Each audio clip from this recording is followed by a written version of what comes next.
A service of KIBMradio.com, the Internet's home for an all-old-time radio.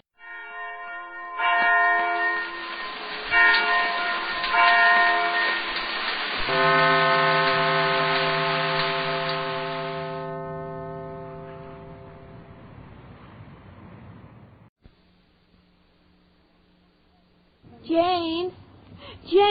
Yes, Irma, what is it? I can't understand why I was 5 pounds overweight when I stood in the scales. I told you why. You had that heavy purse in your hand. Well, not the second time, Jane. I hung it over my shoulder.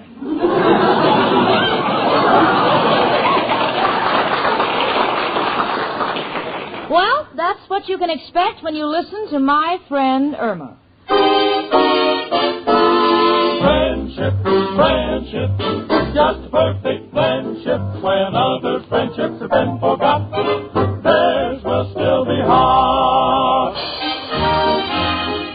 Lever Brothers Company, makers of Swan, the soap with the exclusive super creamed blend, presents Our friend Swan. With my friend Irma. Starring Marie Wilson as Irma and Kathy Lewis as Jane.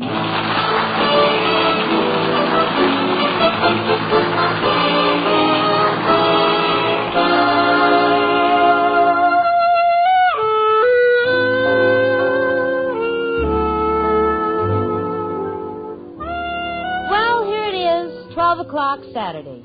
The noon whistles have just blown, and me, little Jane Stacy, I'm going to do the same. Because as far as the Rhinelander Investment Company is concerned, they can take their job until Monday morning. So I covered my typewriter, opened my purse, examined my shopping list, looked at my paycheck, tore up my shopping list, kicked my typewriter, slammed the door, and I'm off. Which reminds me, Irma Peterson is waiting for me on 42nd Street.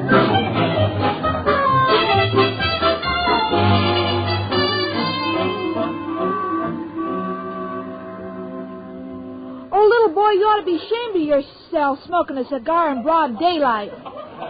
Hello, lady. I'm old enough to be your father. Don't you dare sit there and talk to me that way. Look, lady, I ain't sitting. I happen to be a singer midget, and I'm tall for my age. Just a minute, Sonny. Now, listen, lady, stop annoying me, or I'll climb up over this curb and let you have it. Dames are always trying to pick me up.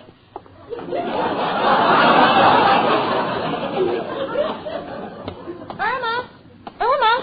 Oh, hello, Jane. Oh, you been waiting long, honey? Not by my watch. It stopped. Oh, Jane, I had a terrible experience with a little boy smoking a black cigar. I'm sure he wasn't any more than 2 feet old.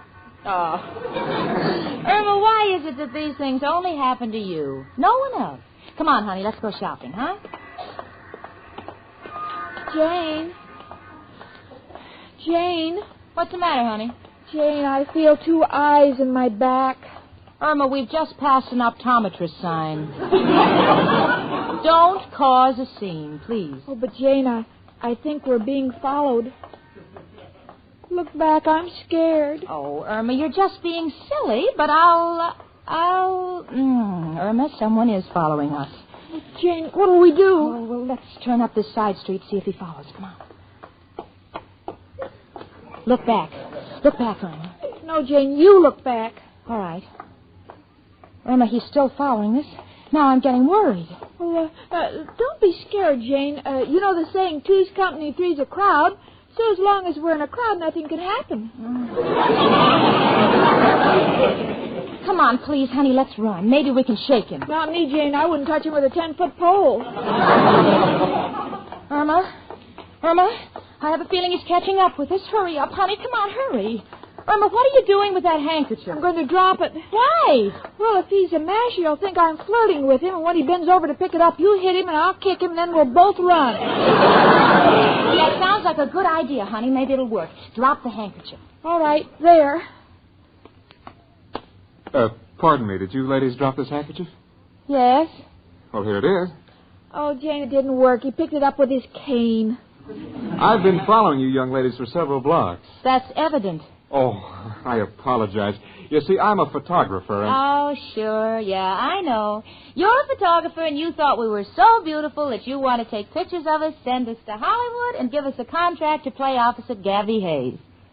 Oh, no, you got me all wrong. I know this is a very unprofessional approach, and I don't blame you for being suspicious. So, here's my name and my card. Jack Burrell, Chief Photographer, Manhattan Magazine. I know you've heard of our magazine. Yes? Well, you see, I've been assigned to do a series of pictures of typical young working girls, so I'd like to take some pictures of you. Oh, Jane, isn't it wonderful? You'll be on the cover of a magazine. Imagine my best girlfriend for only 15 cents. 20 in Canada. Now, there's no sense in discussing it further at this time. You check on the legitimacy of my offer, and if you're interested, I'd appreciate it if you'd give me a ring later today. Goodbye. Bye. Gee, Irma, do you think he's a phony? Well, I don't know, Jane, but let's go home and ask Al. If he's a phony, Al will know. No question about it. If he's a phony, he'll turn out to be Al's best friend.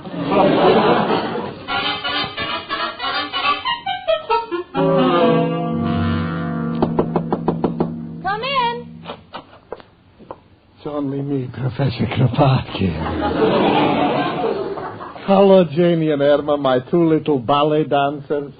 One on her toes, the other still spinning. Excuse me, a little joke I picked up from a dying swan. Oh, Professor, Jane has a chance to be a photographer's model. Shouldn't she take it? Why not? Name me two prettier girls in all of New York than my two little sweethearts. Oh, Professor, that's sweet of you. Well, I know beauty when I see it. Don't misjudge me just because I go around with Mrs. O'Reilly. You know, many a man who likes steak has to be satisfied with hash.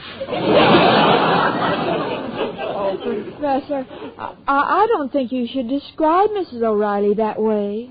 You're right, Irma. She's not hash. She's more on the order of pig's knuckles. But I like her. She's got a good heart. When I'm sick, she makes me a little soup, and that saves my life. Because I know if I don't get out of bed, her soup is going to kill me. But, Janie, dear, I think this will be a good opportunity for you. I want to wish you lots of luck. And now I got to leave because Mrs. O'Reilly is taking me for a walk in the Bowery. The Bowery? That's a terrible place. Yes, I know, but she wants some ideas on how to redecorate my room. Only one person in an apartment house has got the nerve to knock like that, the landlady. Come in, Mrs. O'Reilly. Hello, girls. Hello, Professor. Oh, Mrs. O'Reilly, maybe you could help me. I'd like to ask your advice. I've got a chance to pose as a photographer's model. Do you think I should accept it? What are you asking her for? What does she know? How dare you say that, Professor? I'll have you know I used to be a model myself in my younger days. You model? What for, the Monitor or the Merrimack? Oh, go along with you. As a girl, I had a very attractive figure. And I wore my bustle at a rakish angle. In fact, people used to mistake me for Anna Held. I see what you mean. Where Anna held, you bulge. Come along, Mrs. O'Reilly. Let Janie decide for herself. Well, I guess you're right, Professor. After all, Janie's got a good head on her shoulders. She's not like a... Oh, goodbye, Irma. Bless you. You're a lovely girl. Irma, I've made up my mind. And I've got a hunch. I'm going to call up the magazine and check on Mr. Burrell right now. Oh, good for you, Jane. Oh, Jane, if it works out well for you, then maybe you could get me a job, too. Then we could model twin things like a two-way stretch. You can stretch one way and I can stretch the other. Grand. You'll be in Scotland before me. Hello. Hello, Manhattan Magazine. Do you have a Mr. Burrell there? Oh, he's head of your photographic department? Yes, I'd like to speak with him, thank you. Irma, he's not a phony. Hello? Hello, Mr. Burrell? This is Miss Stacy, the young lady you gave the card to this morning. Yes, I know now it's a legitimate proposition, but you can't blame a girl for being suspicious. Yes, I'd very much like to model for you. What's that? You'll come over tonight? At my place? Oh, you have a deadline to make. Yeah, I suppose it'll be all right. Yes, at 8 o'clock. Fine. I live at 8224 West 73rd Street, apartment 3B. See you at 8. Goodbye. Oh, Irma, he's coming here tonight to shoot the picture. He says he has a deadline. Oh, my gosh. I have no idea what to wear. Oh, Jane, don't be silly. For a deadline, you'd wear black.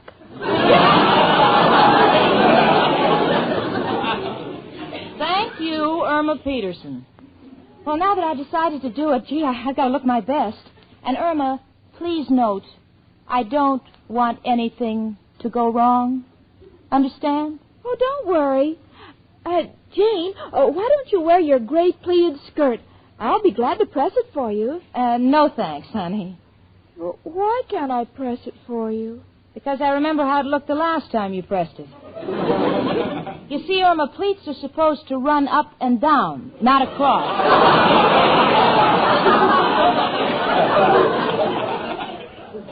Oh, but Jane, there must be something I can do. I know, I'll fix your hair. How, so it'll never grow again? Well, I could brush your suede shoes. Like you did the last time, with my hairbrush? Oh, how about... No? Gosh, Jane, can I even do your nails? No, honey, I didn't like the way you did them last time. I happen to be one of those persons who likes only 1 point on each nail. Come in. Hiya, chicken. Hello, Jane. Hi, Al. Excuse me, will you? I've got to get my things together. What are you so excited about, Jane? Don't run off. I want to tell you about my new deal. No, thanks, Al. I do not care to hear about your deal. It can have no effect on me whatsoever. I already have the jitters.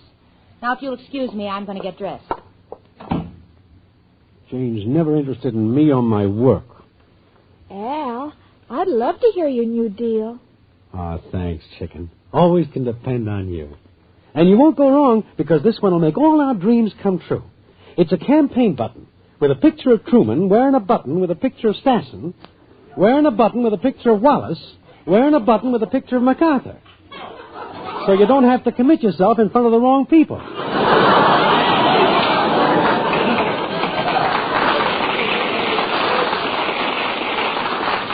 Oh, gee, Al, you're the smartest man I know. Here's a kiss. Let's have it. Hello. Chicken, why do you always say hello when I kiss you? Well, sometime I think it's all a dream, but when you answer me, I know you're there.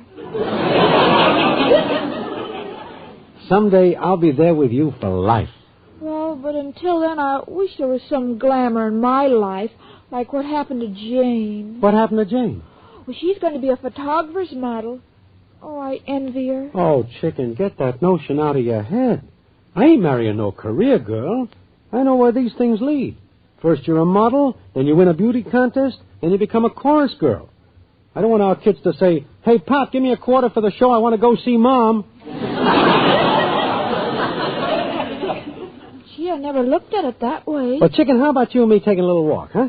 Well, any other time, Al, but right now I've got to go in and help Jane. Ah, she won't appreciate it. No, Al, Jane needs me. After all, without me, things can go wrong, and I should be there to make sure. Okay, we'll pick you up later tonight and we'll go to a movie.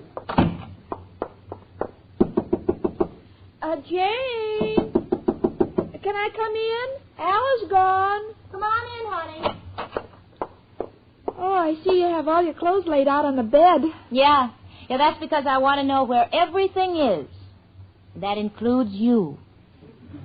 Now, please don't touch anything. Oh, but Jane, I want to help. Isn't there anything I can do, like pluck your eyebrows? No, honey. No, you did that once before, and when you were finished, everyone thought I worked for the telegraph company.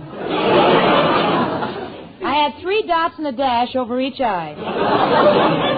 Irma, sweetie, I don't want anything to go wrong. I want to look my very best for the picture, so just sit in that chair over in the corner and watch?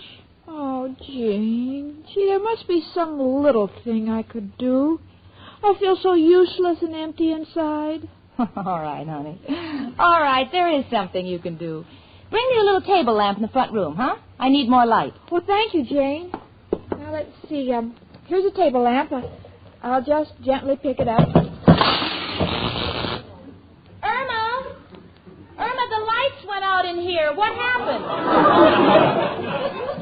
I don't know, Jane. They went out in here, too.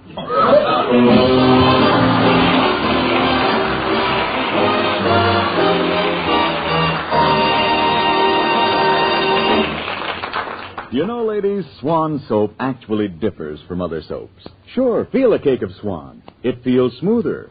As Susie Swan says, it's a smoothie. It's a smoothie, it's a cake of Swan. You can feel that super cream blend. You can feel the difference in it. You can tell it in a minute. It's a smoothie. That's Swan. Yes, ladies, the way Swan feels is a direct result of Swan's super creamed blend. Run your fingertips over the surface of the cake. Feel the smoothness. Then feel Swan's suds. They feel richer, creamier. And Swan's mild suds protect your hands. Sure, when you're through, look at your hands. They're left with a smooth, soft, young look. What's more, Swan Super Cream Suds rinse away so completely, your dishes don't need wiping.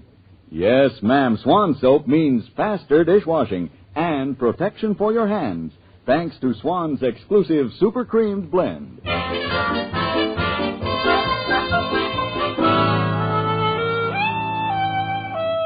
Well, here I am, Manhattan Magazine's prospective glamour girl, sitting in total darkness with my beloved roommate.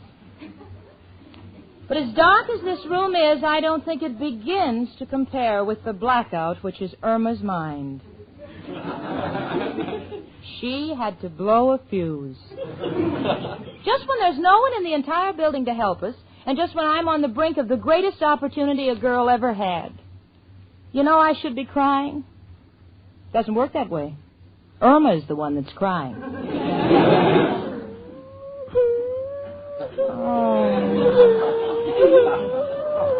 Irma, would you just please stop that whimpering? So you didn't mean to blow the fuse. All right, I forgive you. That's not why I'm crying. Then why are you crying? I'm afraid of the dark. Oh. For goodness sakes, don't be a child. We're 3 floors up. Now, who could get in here? A tall second-story man.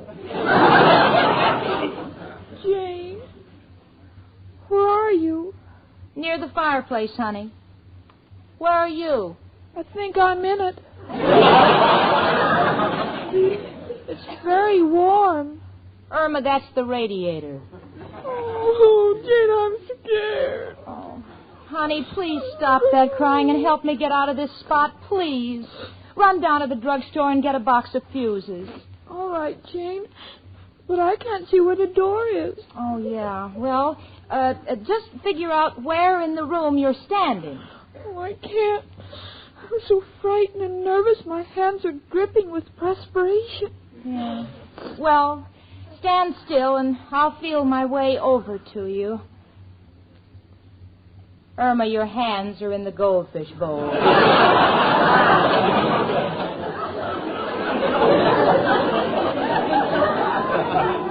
I thought I had an awful lot of fingers.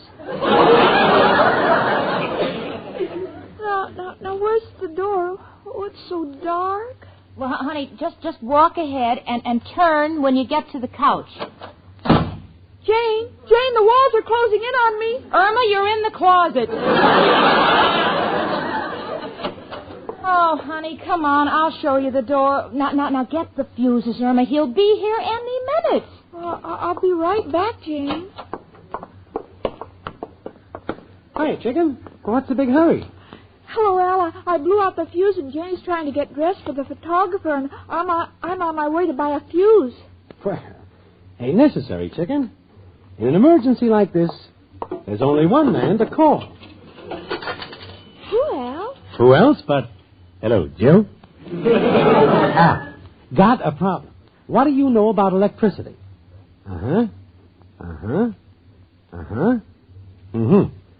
You refuse to discuss the subject? It has taken 4 members of your family? Well, how, Joe? Oh, it came suddenly. They were all sitting in a chair at the time. Understand and respect your feelings, Joe. We'll handle it myself. Gotcha. Goodbye, Joe.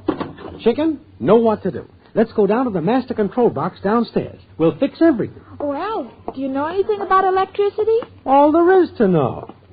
Follow me. You see, Chicken, if a man ain't handy around the house, he can't call himself a man. For instance, the other day, the hotel shut off my lights on a little technicality. I didn't pay the rent. So what do? I rig up my lights to the hotel sign outside my window. Does it work? I don't know, just like the sign. Well, here we are, Chicken. Here's the master control box. Oh, but you haven't got a fuse. Don't need a fuse. Just put a penny in like this. Al, do you notice how dark it is? Now all the lights are out. How do you like that? Force a habit. Use the slug instead of a penny. But it's easily fixed. There must be another fuse box up in your apartment we can take care of. Oh, yes, in the kitchen closet. It's full of pipes and switches. A field day. Let's go.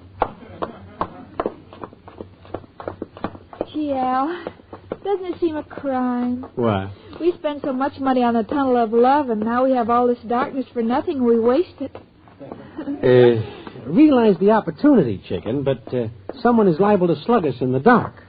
It'll be Jane with a baseball bat. Well, here we are. Jane, where are you? That's you, Al. I'm in the shower, and I haven't got a minute to wait. We'll have everything fixed immediately. Handyman, you know.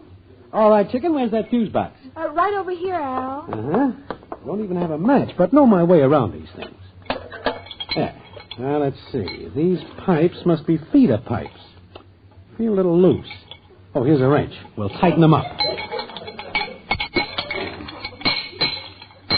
Any results, Jane? Yeah.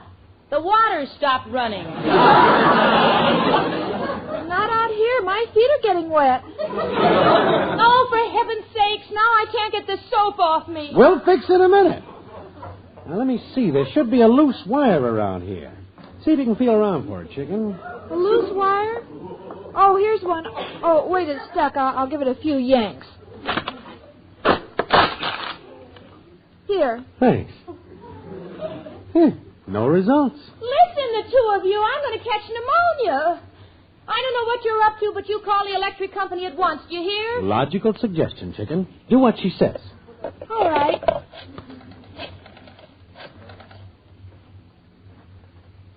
Oh, Al. What, Chicken? I think I pulled the wrong wire. The phone doesn't work now. Oh, what are the two of you up to? The lights don't work, the water doesn't work, now the phone doesn't work. I can't even commit suicide because I'm sure the gas doesn't work either. Oh, Irma, what'll I do? How can they take pictures of me?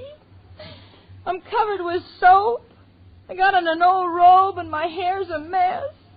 Well, answer me, the two of you. Where are you? So the evening shouldn't be a total loss. Me and Chicken are sitting here on the sofa. Oh, no. If that's Mr. Burrell from Manhattan Magazine, you tell him I'm sick. I have left town. Come in.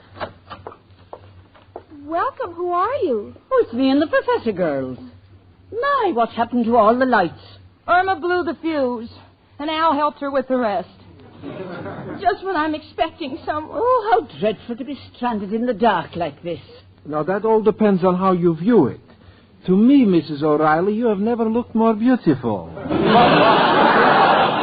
Oh, quiet, Professor. We better hurry out and find some fuses. Oh, no, it's too late. He'll be here any minute, and I'm just a mess. Well, there's no time to waste. Come on, Professor. Uh-huh. It's so dark on the staircase. Give me your hand, Professor. Positively not. You're liable to enjoy it, and I know you. You're just the kind who will go around blowing out fuses.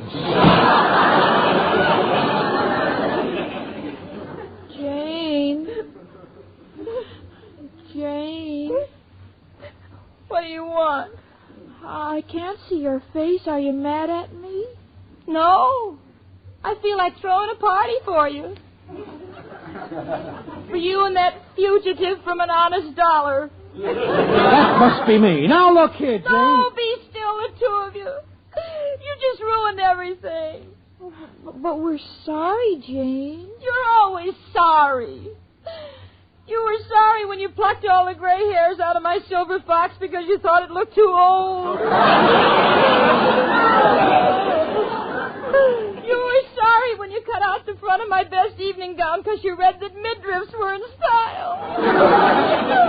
You're always sorry. Oh, look, Jane, the lights went on. Al, get out of the icebox. Jane, I have something to tell you. What? You look a mess. No kidding. I know my hair is a mess and my face is covered with soap and I'm wearing an old bathrobe. You don't have to tell me. Oh, that's a photographer. What should I do, Jane? It doesn't matter. Tell him I'm sick. I went out of town. My grandfather died. Who is it? Mr. Varell, I'm here to photograph Miss Stacy. Jane is dead. She went out of town to see her sick grandfather. Hold it, Chicken. Let the guy in. Tell him the truth. Hello. Oh, Mr. Varell, I'm so sorry. You see, Hey, hold it. You look perfect. Perfect? Yes, perfect. How'd you think of the get-up? Get up? Oh, I'm so glad you understand what we're after. Manhattan Magazine doesn't want fancy poses. We want realism. And I've got just the slant for the picture. Manhattan Magazine visits the average American girl on Saturday night when she starts getting dressed for her date.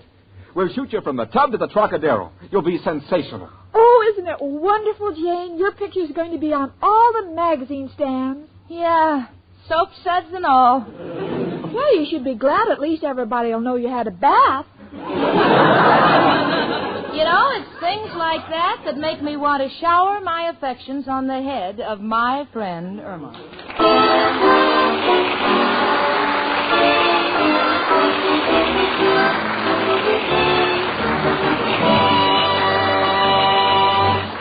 Well, ladies, don't wander far from your radios right now because we have two grand pieces of news for you. First, listen. Have you heard about the exciting aluminumware offer? It's the offer being made by Lux Flakes, Rinso, Lux Toilet Soap, Lifebuoy, Silver Dust, Spry, and Swan Soap. And it's wonderful. Yes, ladies, your dealer can help you get some modern, heavy-gauge aluminum ware for your kitchen. You save from 33 1/3 to 50% on this offer. You get a set of 2 8-inch cake pans worth $1.15 for only 75 cents. Or you can get a 2-quart saucepan or a 9-inch frying pan worth $2 each for only $1 apiece. Your dealer can give you all the details. Yes. Ask your dealer about the Lever aluminumware offer. He'll tell you how to get in on it. And now, ladies, here are the names of the grand winners in the 5th and final week of the $100,000 Lever Fur Contest. First prize, a $3,000 mink coat or the cash, goes to Mrs. Leon L. Bagley of Cornish, New Hampshire. Congratulations. The second prize winners are Grace R. Husfeld of Lacey Park, Hatboro, Pennsylvania, Mrs. A.V. Diebert of Bethesda, Maryland, Mrs. Ernest W. Blair of Tampa, Florida. You each win a beautiful $1,000 fur coat or the cash. Nice going. The other 325 winners will be notified by mail. Don't forget, ladies, ask your dealer about the Lever aluminum ware offer tomorrow. My Friend Irma, presented by Swan, another fine product of Lever Brothers Company, was produced and directed by Cy Howard. Tonight's script was written by Cy Howard and Park Levy. Folks, next Monday evening, listen again to Our Friend Swan. With my friend Irma. Starring Marie Wilson as Irma and Kathy Lewis as Jane. The part of Professor Kropotkin was played by Hans Conried. Frank Bingman speaking. Spry. Cakes are light and high. Spry. There's a reason why. Spry. Cakes improve with Spry. Rely on Spry. Yes, there's a reason why Spry makes grand cakes. Spry has an amazing cake improver secret. Try the Spry one-bowl way and be sure of lighter, finer, richer cakes every time. No other type of shortening has Spry's cake improver. For new cake-making success, try Spry, the pure all-vegetable shortening. Rely on Spry, S-P-R-Y. Rely on Spry, S-P-R-Y. Tune in next week 1 hour earlier and listen to the Lux Radio Theater, immediately followed by My Friend Irma. This is CBS, where 99 million people gather every week, the Columbia Broadcasting System.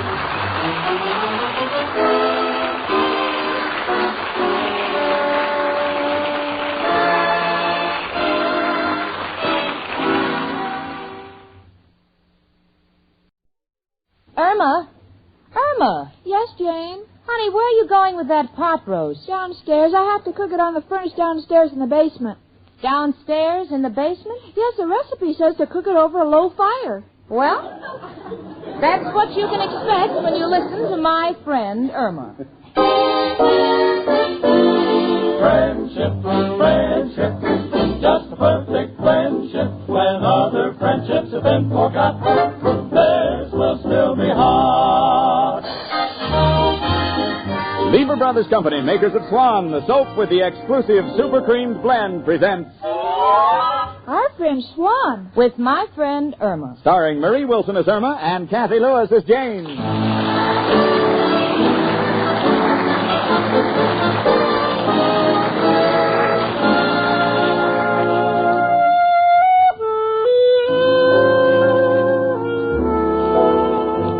You know, a lot of people like to live in the country. But me, Jane Stacy, give me New York. You can do the same things in New York that you can do in the country. Right now, I'm on the roof of our brownstone taking an early morning sunbath. Oh, I'm just stretched out here. I've got all the privacy in the world. On my right is a billboard. On my left is a blank wall of a warehouse. And right in front of me, holy mackerel, it's the YMCA. Outside of the track, I've never seen so many spy glasses. Well, but so what? I'm not frustrated. So I'm an eyeful in a bathing suit. Oh, I feel wonderful and alive because spring has come around. Of course, I'd feel a lot better if spring came around and brought me a fellow with it. But anyway, it's a beautiful day. Oh, look at that little squirrel scampering up that tree. Probably looking for a nut. Which reminds me, maybe Irma'd like to come up on the roof and take a sunbath. Maybe I'll get her. Oh, what a beautiful morning. Oh, what a beautiful day. Irma, honey, it's a glorious day. What are you doing in bed? I think I'm sick, Jane. Oh, really? Oh, sweetie, I'm sorry. Maybe you overate last night. Maybe. On second thought, that's impossible. Al bought your dinner. Well, how do you feel, honey? Have you a pain in any particular place? No, I hurt all over. My pains aren't particular. Oh. That's too bad. Well, maybe you'd feel better if you got up, huh? Here's your robe. Thanks, Jane. Now, how about some coffee? No, thanks. Want me to make you some tea? No. Milk? No. I came into the world without anything. I might as well go out the same way. Oh, honey, don't be dramatic. But I do feel sick, Jane. Well, then, gee, I don't think you should go to work. I won't go either. I'll stay home and I'll take care of you, huh? I'll call your boss, Mr. Clyde. I'll tell him you're not coming in. Oh, I'd better speak to him, Jane. He won't know where anything is. Oh, yes, I forgot you have your own filing system. Hello? Milton J. Clyde, attorney at law. Mr. Clyde, this is me, Irma Peterson. She asked me to tell you she won't be in today because she's sick. Have you any messages you'd like delivered to her? Miss Peterson, I would know that voice anyplace. The only thing I want from you is if you'll kindly tell me where you put a few things, and I'll be very happy to try to get by without you for the day. Well, I'll be glad to help. Fine. Now, where is the carbon copy of the letter you mailed to Mr. Alba? On the other side of his letter. I had the carbon paper in backwards.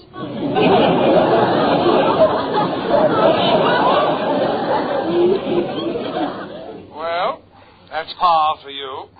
Now, tell me, what did you do with that check for $1,000 which I got from Mrs. Van Gold? Oh, that check was no What good. are you talking about? It was certified. Well, there were a lot of little holes in the check, so I threw it away.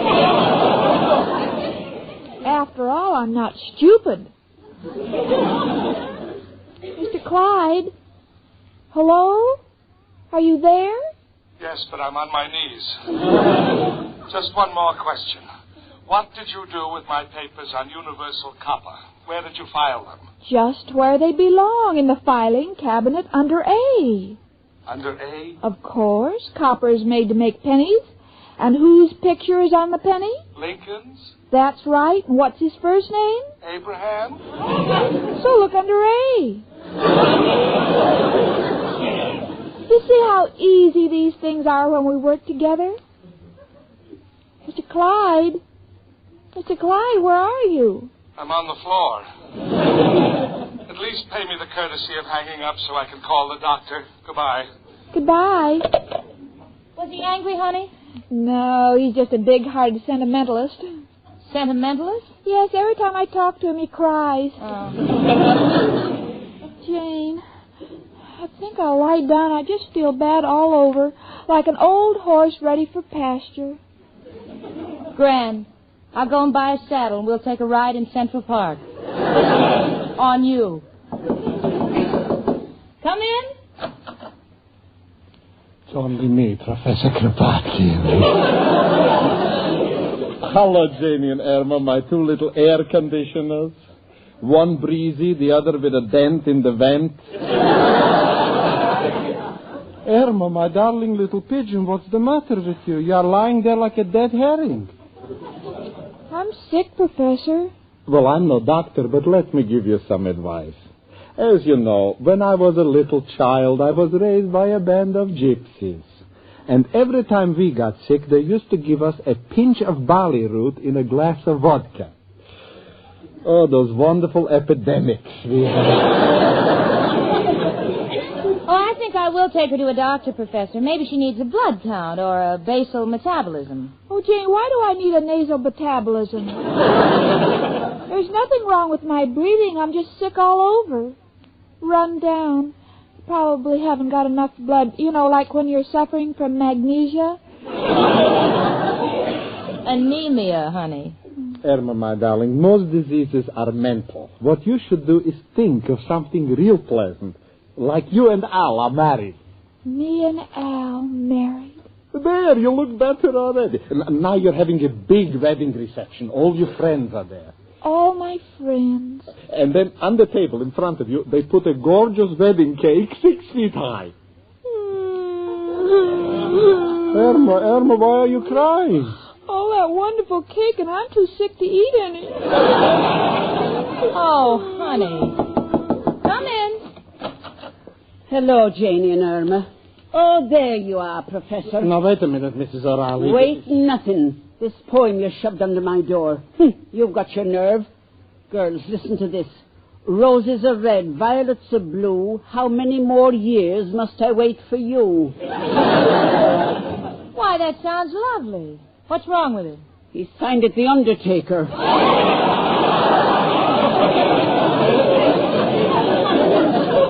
Well, I couldn't spell Kropotkin in the dark. Oh, go along with you. Irma, darling, what are you doing lying there on the sofa? I don't feel well, Mrs. O'Reilly. Oh, you poor child. Jane, why don't you get a doctor? Oh, I'm just about to take her to Dr. Davis. Well, I know everyone prefers their own doctor. Me, I wouldn't go to anyone but Dr. Raymond Spritzler. He's done a lovely bit of plastic surgery for me. That's nice. When you're going to call for it?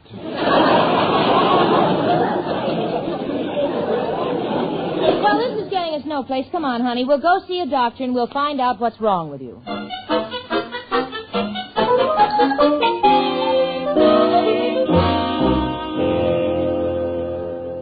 Good morning, Miss Stacy. What can I do for you? Doctor, I have my roommate, Miss Peterson, in the reception room. She's been complaining about feeling ill, and I thought Yes, that... I understand. I'll see her immediately.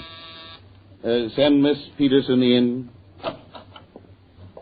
Hello, Doctor. Hello, Miss Peterson. I'll wait outside for you, honey. Now, if you'll just sit right here, Miss Peterson. That's it. Now, suppose that, first of all, we get a little case history. Well, I'm afraid you're going to be disappointed, Doctor. You see, history was my worst subject. Yeah. You have a fine sense of humor. Now, tell me, have you had any chronic afflictions? Only Al, I've liked him for years. I beg your pardon? He's my fiancé, you know. Yes, I know. Miss Peterson, we're not getting anywhere. I want to know if you recall ever having any serious illness. No. Well, when did you last see a doctor? In that picture with Lionel Barrymore. I see. Miss Peterson, will you please step over here on the scales? Well, I haven't got a penny. Well, it's all right. Now, please stand still. That's it. 118. Am I through? No. Now, slip this thermometer under your tongue. That's it. Close your mouth. Fine. Now, I'll get a chart ready for you. Irma Peterson, single. All right, now let's look at that thermometer. 98. 98? Just weighed 118. I've lost 10 pounds. Miss Peterson, why don't you lie down on this couch for a moment and rest? I'll be right back. All right, I'll just listen to your radio. Do you mind if I use these earphones? That's my stethoscope, but go right ahead. Well, Doctor, is it anything serious? No, I'll be all right. I just had to get out of there for a minute. I mean, no, don't worry, Miss Stacy. There's nothing organically wrong with the girl. I think I know the cause of her illness. I think we can bring her back to normal. Look, Doctor, I don't want miracles. I just wanted to get well. What's wrong with her? Your friend is suffering from a common disease. Oh, dear, Doctor, what is it? Well, there's nothing to be alarmed about. It's spring, and she's got an acute case of lovesickness. Oh, I should have known. She's eating her heart out for Al. Oh, the poor kid. I'll go in and comfort her. Irma, honey. Irma? Cookie. He loves me. He loves me not. He loves me. He loves me not. Oh, he doesn't love me. Neither will a doctor when he finds out you cut all the fingers off his rubber gloves.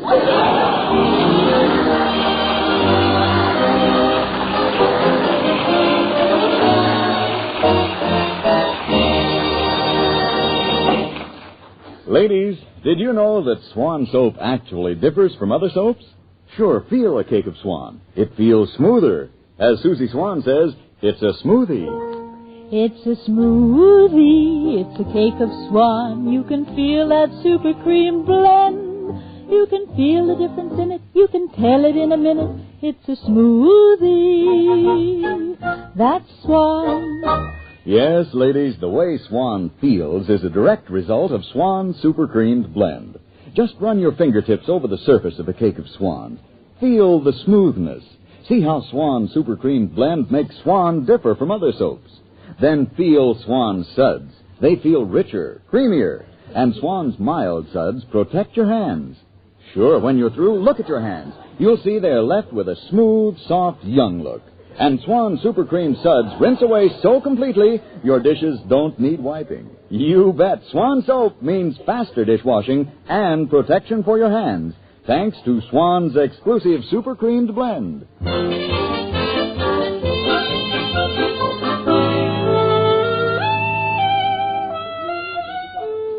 Well, the fact that we have diagnosed Irma's illness as love sickness doesn't make matters one bit easier.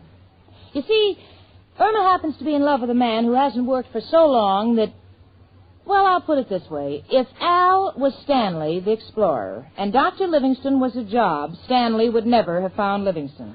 I tell these things to Irma, but she keeps crying, and she's actually making herself sick.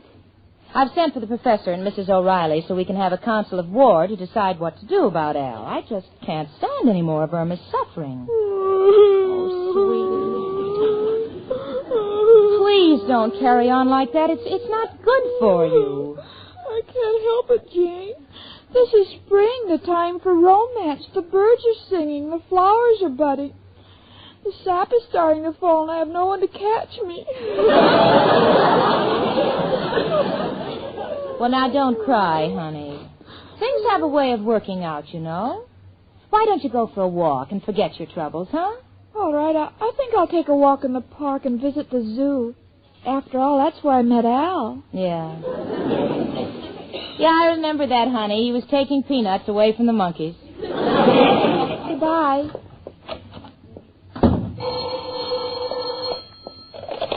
Hello. Oh, Al. Al, I want you to come over here as soon as you can. Why not? What trouble are you having?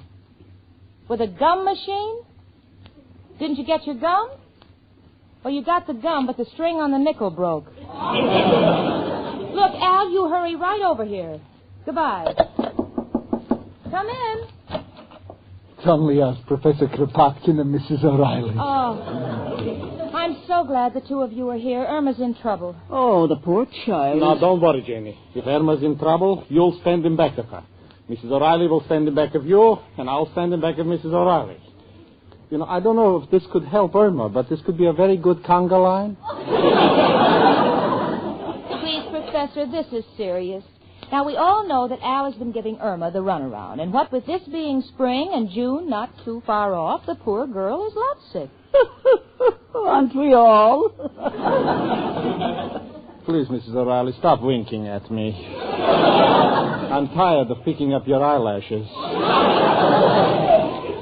Well, anyway, it seems to me that there's only one solution. Al is coming over here, and we've got to get him to commit himself, to announce his engagement to Irma. But I thought they were engaged. Oh, no, just in words, Professor. I want Al to give her a ring. And then Irma will feel secure, and she'll stop worrying herself sick. In other words, we have to get Al to propose. Yeah, knowing him, I think it's hopeless. Oh, Janie, nothing is hopeless. As in the case of... Tell me, Mrs. O'Reilly, how did you trick your first husband into proposing to you? I didn't trick him. It was love at first sight. He always said my eyes were like 2 deep pools. My luck, I had to meet you after the dam broke. Oh,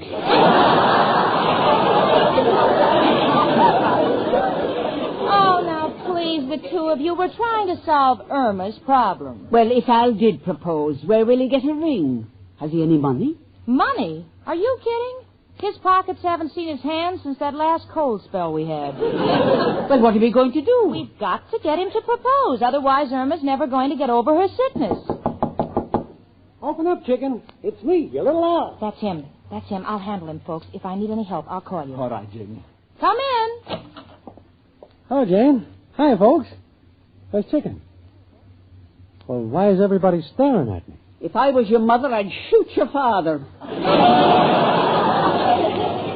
If I was your father, I'd deserve it. Come on, Mrs. O'Reilly. Before we both forget we are gentlemen. What goes here, Jane? Hey, don't look at me that way. I've seen prosecuting attorneys with more pleasant expressions. Al, sit down. First, I want to know where chicken is. That's what I want to talk to you about, Al. Now, you've known Irma for over a year. Check. And I assume you love her. Love her? Jane, I ain't got any flair for these poetical phrases. But believe me, when I walk down the street with my arm around Irma, I couldn't feel any better if I was carrying home a barrel of beer. Well, for you, that's kind of tender. But I want to know what you're going to do about her future. Well, naturally, I'm spending day and night working on my deal. Oh, stop with your deals. No, this one's surefire. I'm planning on cutting the toes and heels off of socks and selling them for spats. No, you'll never make any money that way. Why don't you try stretching bottle caps and selling them for pie plates? See, that ain't bad. You know, Jane, there's a certain undertone here that I don't like. It's like a bunch of cops whispering to each other as I pass by. Now, listen to me, Al. I want to know about you and Irma. Just a minute, Jane. You may be her roommate, but my relationship with Irma is purely a personal matter. Not when it makes her sick. Not when she's out walking like she is now and crying her heart out. My chicken is sick? Oh, gee, I'd rather die than hurt my chicken. Well, then why don't you do what any man would do? Make some definite gesture to show her that you mean business. Well, I did, Jane. Why, just the other day I went about making arrangements for our marriage. I priced a house. I looked at furniture, spoke to a minister. Then I went to the bank to arrange for a loan. Well? Spent the rest of the day canceling everything. Look, Look, Al, the time has come when you're going to have to do something besides make promises. But I've already told her we're engaged. Al, in case you don't know, there's a little item called an engagement ring that a girl likes to get. Been working on it. In fact, my friend Joe sold me a raffle ticket on a ring. Won the raffle, too. But something went wrong. Joe's wife woke up while he was trying to slip it off her finger.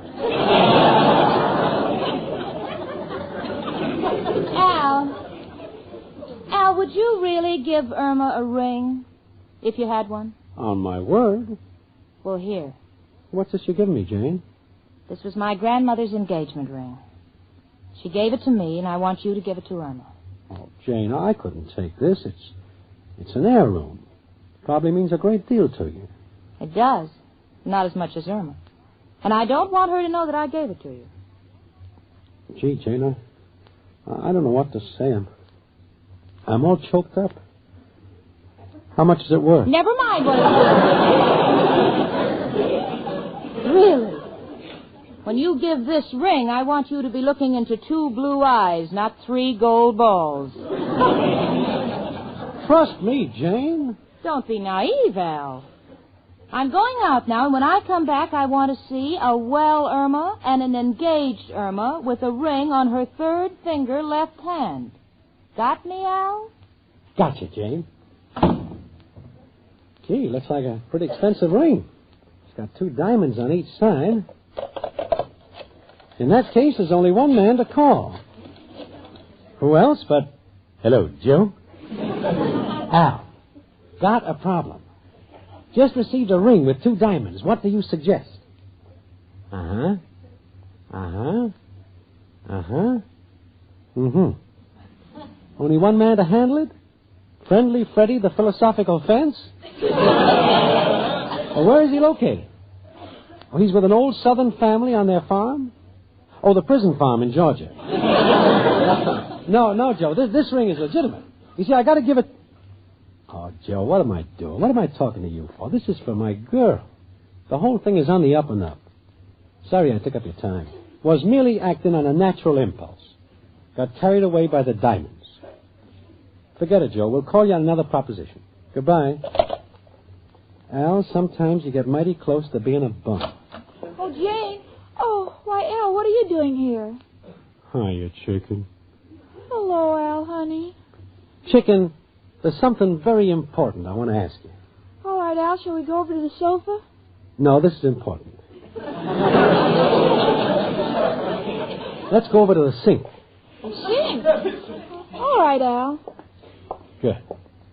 Now listen, I'll turn the faucet on. There. Pretty romantic, huh? What?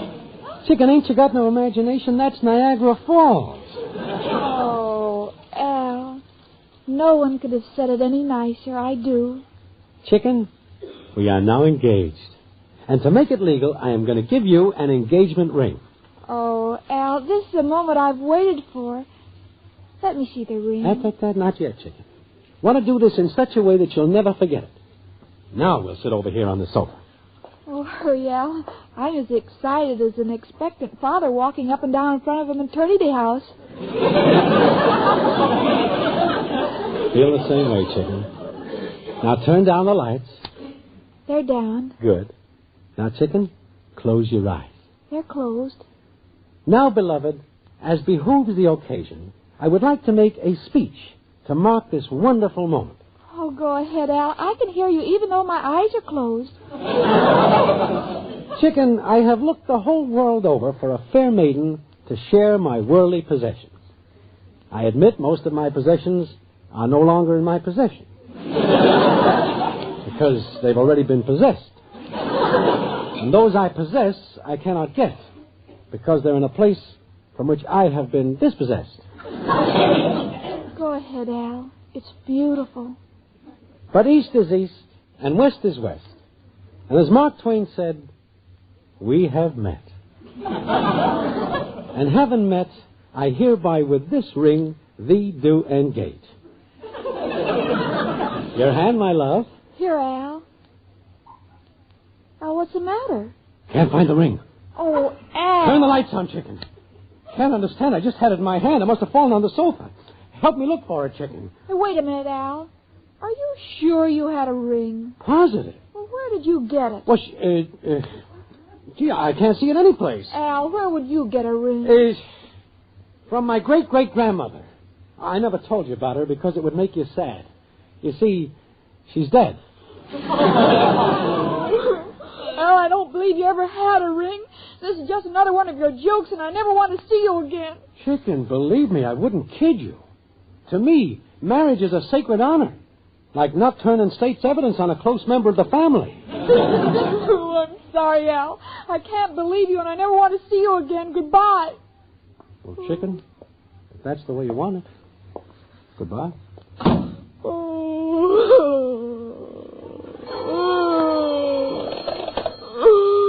Hello. What's that? You want to reserve 4 seats for a streetcar named Desire? You've got the wrong number. Besides, can't you tell I'm crying? My heart is breaking. For all I care, you can take the subway. Oh, Jane. Oh, Irma, you're still crying. Didn't you see Al? Yes, and I never want to see him again. Oh, but sweetie, didn't he give you, didn't he give you something? No, all he did was put out the lights and tell me to close my eyes. Then he pretended he lost a ring. What? Lost it? Oh, Jane, you know, Al, where would he get a ring? Where would he get it? Why, Irma, if anything has happened to that ring, Irma, what's the matter with you now? What do you mean? Well, you're limping. Honey, take your shoe off. All right, Jane. Jane, look. It's a ring. Oh, thank heaven. There, you see, honey, Al wasn't lying after all.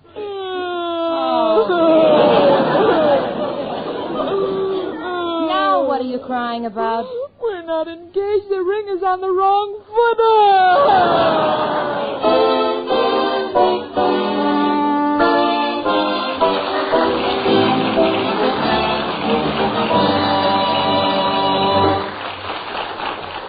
Have you heard? Have you heard? Yes, ladies, have you heard about the exciting Lever Buy 2 sale? Listen, your dealer can help you get some modern heavy-gauge aluminum ware for your kitchen. You save from 33 1/3 to 50% on it.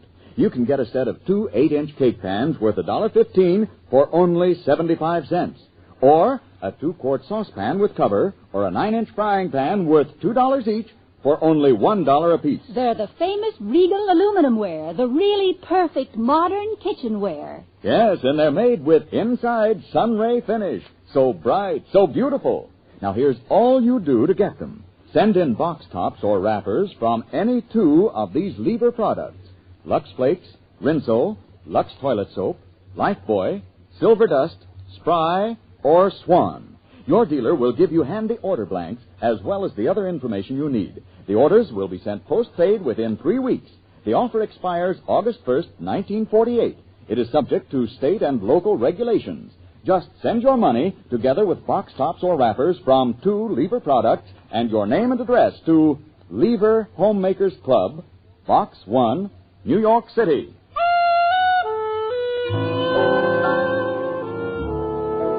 Well, Al finally put the ring on the right finger. And Irma's engaged. She's happy again. Right now, she's bending over her hope chest. Sweetie, what are you doing with the double harness? Well, they say when you get married, you should pull as a team. And you know, automobiles may have replaced horses, but nothing will ever replace my friend Irma.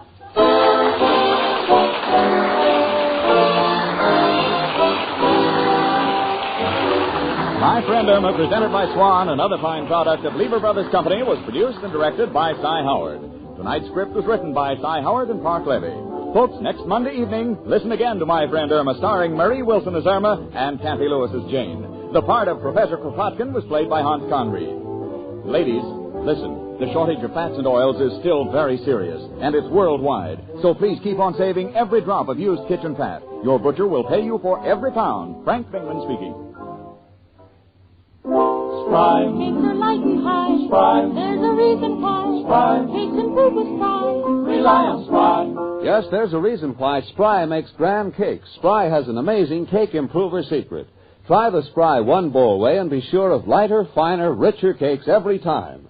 No other type of shortening has Spry's cake improver. For new cake-making success, try Spry, the pure, all-vegetable shortening. Rely on Spry, S-P-R-Y. Rely on Spry, S-P-R-Y.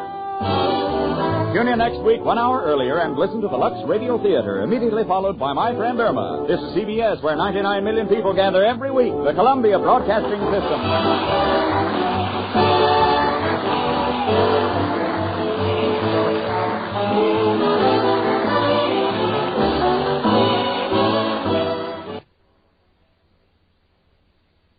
Jane? Yes, what is it, honey? What's this dotted line on the map of the world? Dotted line? Oh, that's the international date line. Isn't that wonderful, getting the boys and girls from different countries to go out with each other? Well, that's what you can expect when you listen to My Friend Irma.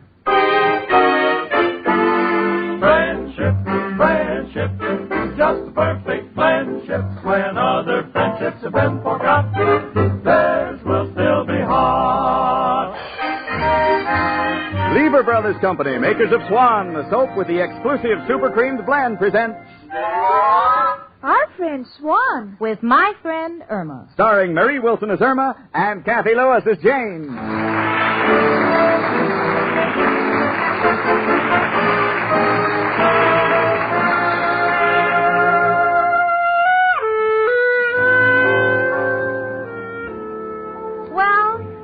What has happened to me, Jane Stacy, shouldn't happen to a dog. A big one. A little one couldn't handle it.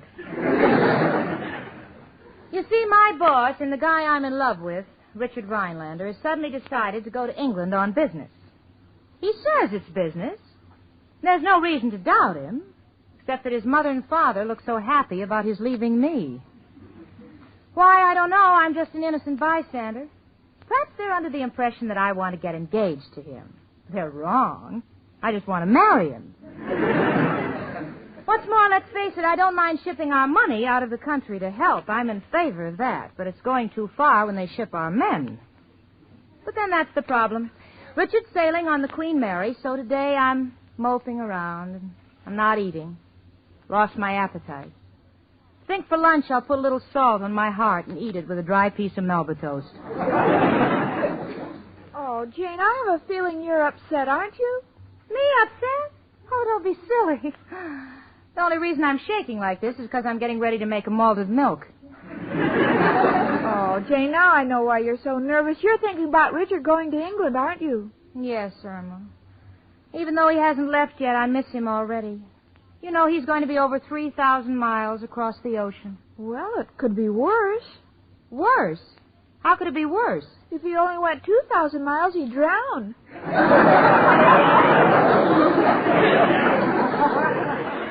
Well, I hope he does. Oh, what am I saying? Oh, Jane, listen to me. I'm your oldest friend, and this trip might be very good for both of you.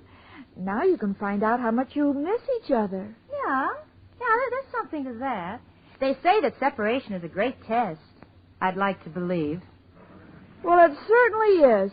Once Al and I were separated, and we had a miserable time. Where did Al go?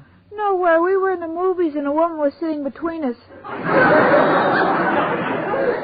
I know what it is to suffer. Yeah. I can imagine having to split a bag of popcorn 3 ways. Hello. Oh, it's you, Richard. Oh, Richard, why must you go? Why don't you send your father instead? He'd love the trip, the old dear. You have to go, but you love me. Oh, that's sweet. Sure, I'll come down to see you off. What? You want Irma and Al and Mrs. O'Reilly and the professor to come, too?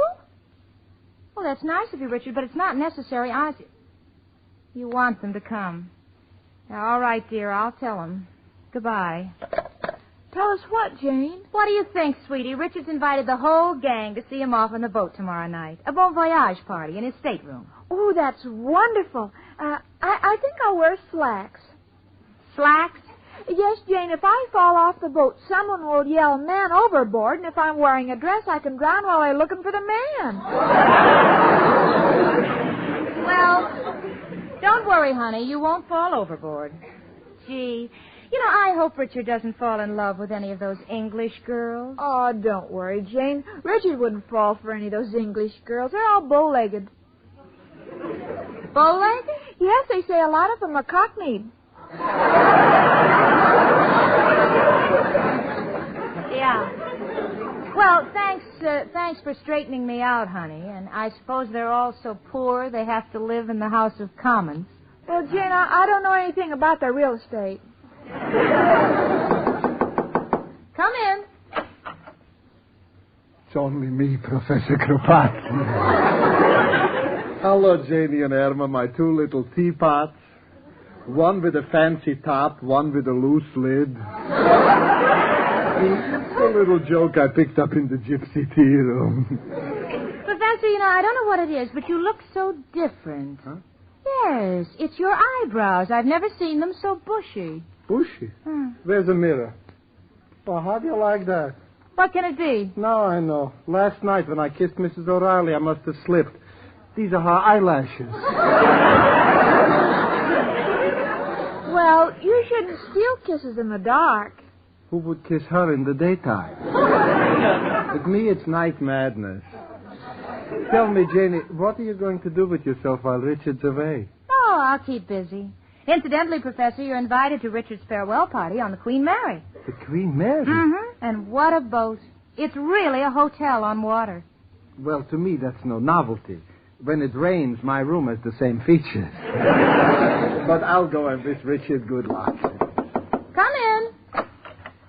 Hello, Miss O'Reilly. Girls, have you some aspirin? I think I'm getting a cold in my head. Of course, it can be my imagination. It's not your imagination. Here are your eyelashes. Oh, thank you, Professor. Girls, lately he's been so sweet to me. For instance, last night we had a snack in the kitchen, and he turned out the lights and held my hand. Was that your hand? I was reaching for the pickle. Oh, go along with you, Professor. Janie, when does Richard leave for England? Tomorrow night, Mrs. O'Reilly, and you're invited to his farewell party on the Queen Mary. Oh, bless him. I'm going right upstairs and bake him a nice cake in case he gets hungry on the trip. Or in case the ship needs more ballast. Oh, hush with you, Professor. Come upstairs and talk to me while I bake a cake. And if you're a good boy, I'll give you a picture to hang over that hole in your wall. No, thank you. I don't want to cover that hole. It overlooks a beautiful view. Why, all you can see out of there is the city dump. Compared to my room, it's a beautiful view. See you tomorrow night on the boat. Goodbye. Bye. Jane? What, honey? Well, while Richard's away, maybe Al has a friend who will date you. That's very sweet, Irma, but I don't think the warden would let him out just for that. Come in. Hello, Jane. Hiya, chicken. Hi, Al. Hello, Al, honey. What are you looking so happy about? Chicken, you are looking at a millionaire. Oh, Jane, did you hear that? Al's a millionaire. Al, there are 3 people in this room, one of whom is a very big skeptic. Well, explain. Happen to have a big deal. Yeah. Well, what is it? It's confidential. Al, believe me, I'll keep your secret. In fact, I'm not even going to hear it. Goodbye, Al. Sarcastic shrew. Would like to tame her. Oh, Al, don't look so sad. Don't let Jane hurt your feelings. Tell me your new deal. I'm not a septic. Well, all right. It's Oh, Al, I think it's wonderful. It can't miss. Chicken, I like you to have confidence in me, but you go overboard. Must hear the deal first. It's a report card with a railroad ticket printed on the back. So when a kid gets bad marks, he can leave town. That's wonderful. You know, a thing like that can stamp out all juveniles. Ah, Chicken, what's the use? I just heard myself say it, and it's nothing. And Jane's right. I'm nothing. Oh, but Al, to me, you're everything. No, Chicken, it's about time I face facts. I can't get any place in New York. Well, Al, maybe you should go to a larger city. This is the biggest, Chicken. But it's no good for me. This town has got me down. I gotta move on. Need new worlds to conquer. Oh, Al, you're just depressed. You'll feel better when you go to the party tomorrow night and see Richard off to London. Richard's going to London? Uh-huh. Hey, Chicken, that sounds like the spot for me. In that fog, a guy can get away with anything. I mean, nobody is poking their nose in his business. Oh, but Al, you'll be on the other side of the ocean, and I'll miss you so. Every time I go to Coney Island and I see something washed up on the beach, I'll think of you. Tender thought, Chicken. Now, all I got to figure out is how I can get to London without pain. And there's only one man who can help me. Who, Al? Who else but... Hello, Joe. Al, got a problem. Got to get to England on the Queen Mary, no funds. What's my move? Contact Saltwater Sam, who works very close with Limehouse Louie? Well, how will I know him, Joe? When I go down to the Queen Mary, I'll see a head sticking out of a porthole? Yeah, but there's a lot of portholes on the Queen Mary. Throw a rock at the head. If it doesn't duck, it'll be Saltwater Sam. Used to work at the Coney Island baseball concession. Oh, yeah, I remember him. The guy was always complaining his feet were hurting him. Yeah, but Joe, how will he get me over? Uh-huh. Mm-hmm. He'll pack me in a sealed can filled to the top with oil? But, Joe, how will I breathe? What if I don't? The ride is for nothing. No, Joe, thanks for the effort, but do not wish to travel as a sardine. Goodbye, Joe. Chicken, Joe gave me the idea. I'm going to stow away on the Queen Mary. Oh, but Al, they're liable to catch you. Got to take that chance. Oh, but I'll miss you. Chicken, our future lies beyond the seas. Who knows, I may go to the continent, pick up some polish, contacts, maybe even a title. Imagine me coming back, a prince. Oh, what a thrilling day that'll be. And I'll be waiting for you on the pier saying, "Here, Prince, here, Prince."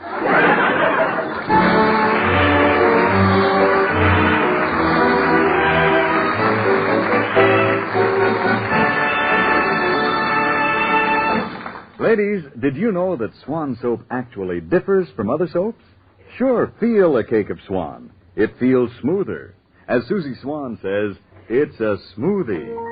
It's a smoothie, it's a cake of Swan. You can feel that super creamed blend. You can feel the difference in it. You can tell it in a minute. It's a smoothie.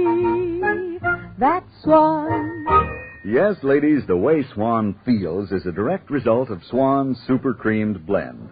Just run your fingertips over the surface of a cake of Swan. Feel the smoothness. See how Swan's super creamed blend makes Swan differ from other soaps. Then feel Swan's suds. They feel richer, creamier, and Swan's mild suds protect your hands. Sure, when you're through, look at your hands. You'll see they're left with a smooth, soft, young look. And Swan's super cream suds rinse away so completely your dishes don't need wiping. You bet. Swan soap means faster dishwashing and protection for your hands, thanks to Swan's exclusive super creamed blend.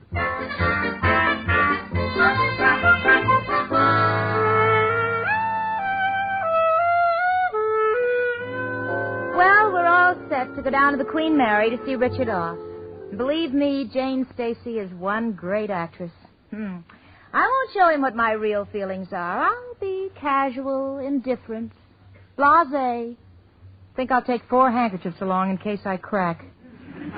But I won't. I can control my emotions. I'll just say, have a nice trip, Richard. And he'll kiss me. He'll kiss me.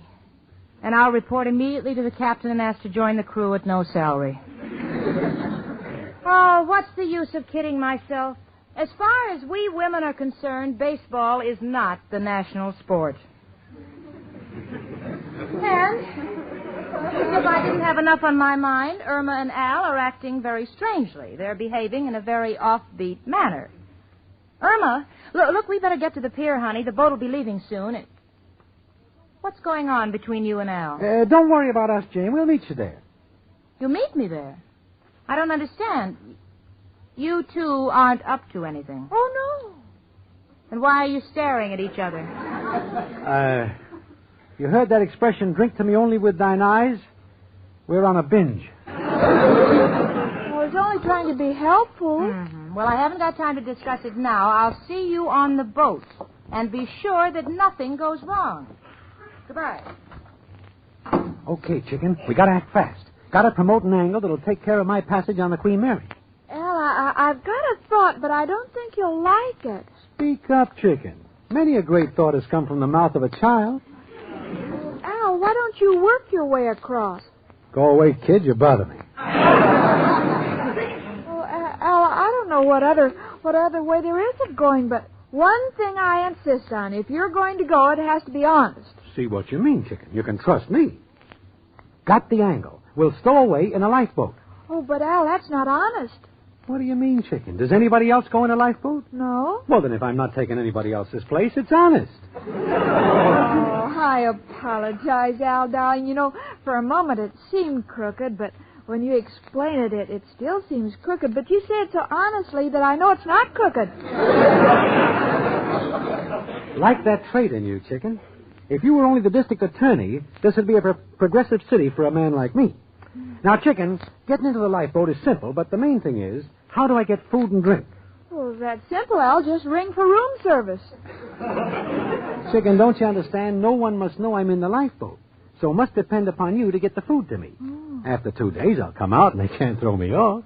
But, Al, how will I do it? Easy, chicken. So they won't suspect me when I get on board. You bring a suitcase full of the necessities of life, walk casually along the upper deck where the lifeboats are, slip me the suitcase, blow me a kiss, and then walk nonchalantly back to the pier.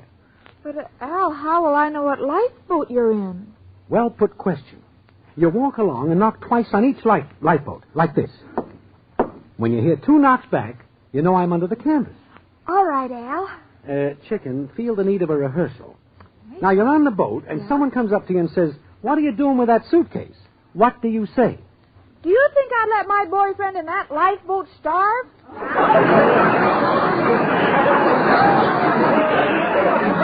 Chicken, don't you see? They mustn't know I'm in the lifeboat. We'll tell you what to say. You are a fashion designer, and you're taking some sketches over because you're putting on a fashion show. As you understand, a lot of women over there have nothing to wear. Got it? Got it. Just to be sure I'm sailing with the wind behind me, repeat it for me. Oh, Al, that's silly. Give it back to me, chicken. All right, Al. I'm putting on a show over there for a group of women who are sketches, and they're going to be a show without wearing anything. Now, aren't you sorry you asked me to repeat it? Chicken, forget it. We'll give you a simple phrase you can't miss.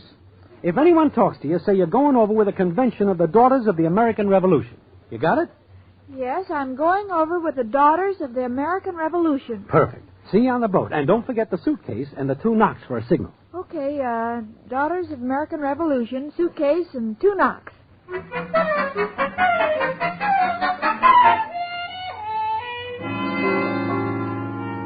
Well, I'm in Richard's stateroom on the Queen Mary. He's driving me crazy. He's taking one last look at the New York skyline. And I'm a girl. I'd like him to take one last look at my waistline. But he's not going to leave before I plant a good kiss on him. Richard.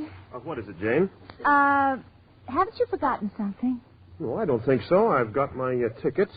No, I didn't mean that. Well, there's my trunk and the large suitcase and my visa. Richard, I'm not talking about the things you're taking with you. I'm speaking about something you're leaving behind. Oh, I know what you mean, Jane. Oh, you're a darling to think of it. The kennel said they'd take care of my dog. Richard, for your information, I cannot bark. But you're also leaving me behind. Oh, Jane, I've been an awful fool. Oh, I apologize. Oh, well, don't waste time apologizing. The boat's sailing. Come on over here, darling. Oh, Richard. Oh, murder.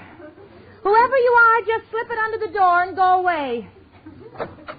Show me, Professor Kropotkin. Hello, Richard. I came to wish you a good trip. And I came along with the professor to give you my best wishes too, Richard, darling. Oh, thank you, folks. Jenny, we're not interrupting anything, are we? Oh, no. Where are Al and Irma? Oh, they'll be along. Richard, here's a little going-away present for you. It's a cake. Well, thank you. It's my mother's recipe. She used to make it for my father. Richard, you'll be interested to know that Mrs. O'Reilly was an orphan when she was 2. Oh, go on with you, Professor. He's such a boy at heart, always trying to amuse me with little games. Like when we came aboard, he wanted to play pirates, blindfold me and let me walk the gangplank. So I'll think of something else.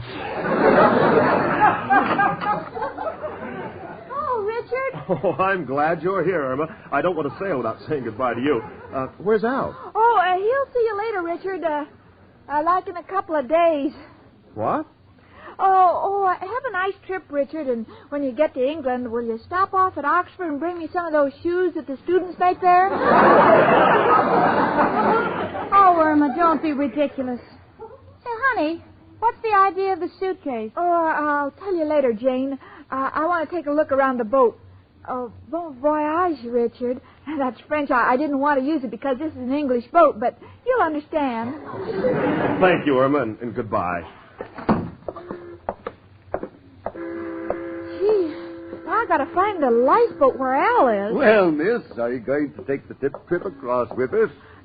No, General, just part way. What? I mean, my boyfriend. This is a nice boat, General. I'm not a general. I'm a captain. Oh, well, you work hard and you'll get a promotion. Where are the lifeboats? Right up here on the top deck. May I carry your bag, miss? Oh, no, thank you. Is this your first trip abroad? Yes, I'm going over with my daughters to start a revolution. What? What are you knocking on that lifeboat for, miss? Well, it's good luck to knock on wood. Sir, haven't you any work to do, like throwing out the anchor or checking the oars? I have a crew to do that. Now what are you knocking for? I'm sorry. I thought I heard someone say, come in. I beg your pardon? Lady, will you please stop knocking on those lifeboats? All right, I will. I don't wish to be rude, but it's just against the rules. Here, would you like a cigarette? No, thank you. Well, if you don't mind, I'll smoke my pipe. What's a captain without a pipe? I'll just knock out some of this tobacco.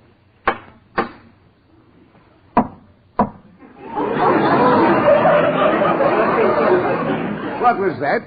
Your pipe made an echo. That's ridiculous. I think there's somebody in that lifeboat. Oh, no, if there's anybody in there, Al would chase him out. Who's Al? My boyfriend, the man in the lifeboat. What? Chicken, I don't know who you're talking to, but tell him to blow. Whoever's in there, come out. Ain't nobody in here but us oars, folks. This is ridiculous. Oh, a stowaway. Now, just a minute, Your Honor. I got influence. I know the captain. Oh, you do? Let me handle it, Chicken. The captain happens to be a very good friend of mine. I see. Al, Please, Chicken. I was hired by the captain to inspect the lifeboats. Al, you What see, is it, Chicken? This is the captain. Well, Captain, this is a fine way to treat an old friend. Didn't you recognize me? No. But I do know that you'll be thrown off this ship. You could be locked up for a thing like this. Now, wait a second there. I'm a friend of Mr. Richard Rhinelander. Oh, yes? Well, we'll just see about this. Come with me.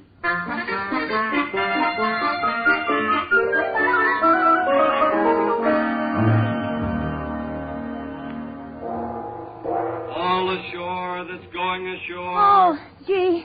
Richard, we have to go now. Please take good care of yourself, darling. I will, Jane. Have a good trip, Richard. Oh, bless you, my boy. Now, don't wait, Janie. Give him a great big kiss. Yes, it's an old custom to kiss people while leaving goodbye. Oh, I didn't know that. I must get tickets to someplace. Save your money, Mrs. O'Reilly. You could go around the world 6 times and I wouldn't shake hands with you. Oh, hush up, Professor. Go on, Janie. Give him a big kiss. I think I will. And thank you. I think you've been a grand audience all afternoon. Oh, Forget it, Richard. I'll mail you a kiss. Come in. I'm sorry to bother you, Mr. Rhinelander. I'm Captain Pearson. I found a stowaway who claims he's a friend of yours. Irma and Al. Oh, well, you see, Jane, Al wanted to make contacts, and he thought... Oh, don't bother. Don't bother explaining. We're getting off this boat, and you're not getting out of my sight, the two of you. Goodbye, Richard, darling. Bon voyage. Goodbye, Jane. So long, gang. Take good care of yourself.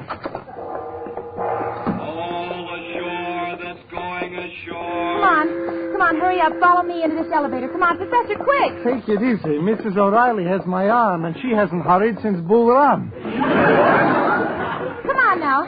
Let's make sure that everybody's here. Al, you, My goodness. Where's Irma?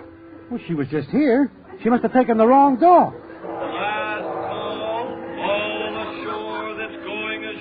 Oh, good heavens, she'll be stranded on the boat.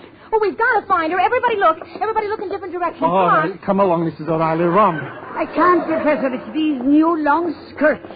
Why do you bother with long skirts when it's a long hat you need? Come on. Hurry up, Al. Hurry. Steward. Yes, lady? We've been looking high and low for a friend of ours. She's a blonde in a red suit. A blonde in a red suit? Oh, yes. I believe she's the last person we let off the boat before we sailed. Before we sailed? Al! We're moving. Isn't that the young lady you mean waving down there on the pier? Gosh, if you get hungry, folks, there's a suitcase full of sandwiches in the third lifeboat.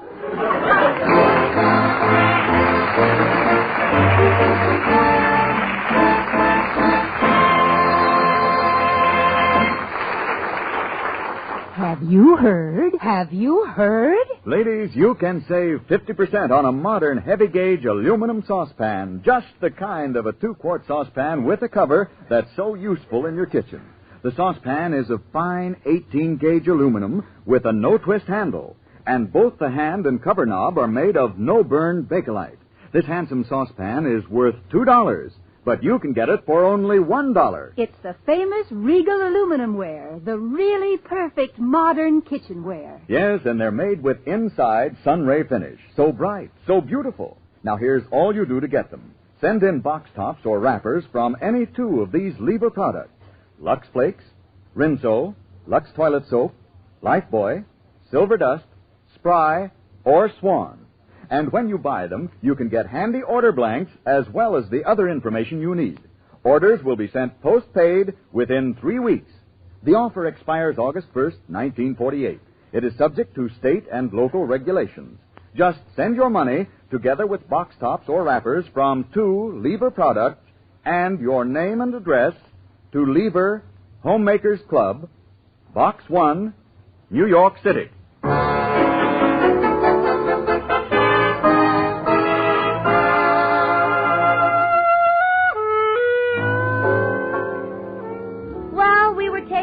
By the pilot boat, except for the fact that I got soaked to the skin and so sick I couldn't walk. It was a delightful experience.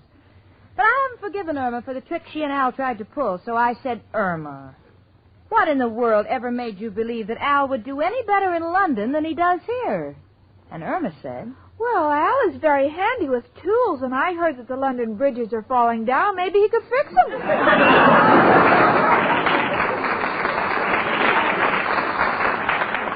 You know something? I'm living with someone beyond repair, and that's my friend Irma.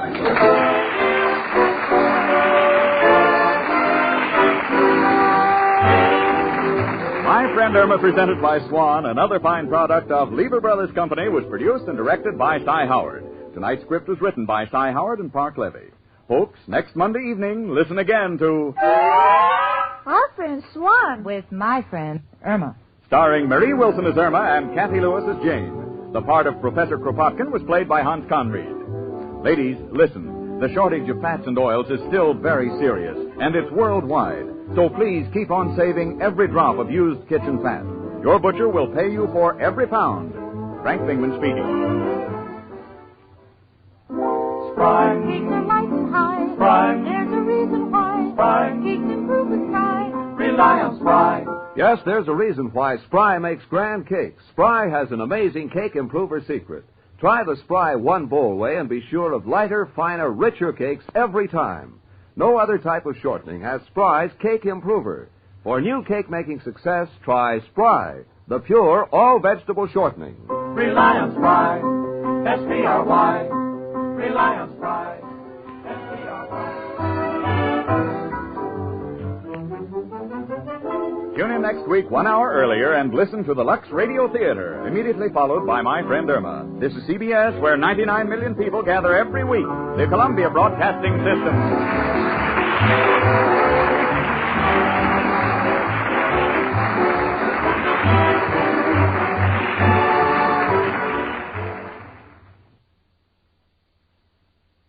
Jane, it says here in the encyclopedia that the female centipede has over 50 legs on each side. That's interesting, Irma, but I don't care. You don't care, but what about the male centipede? You must get hoarse from whistling.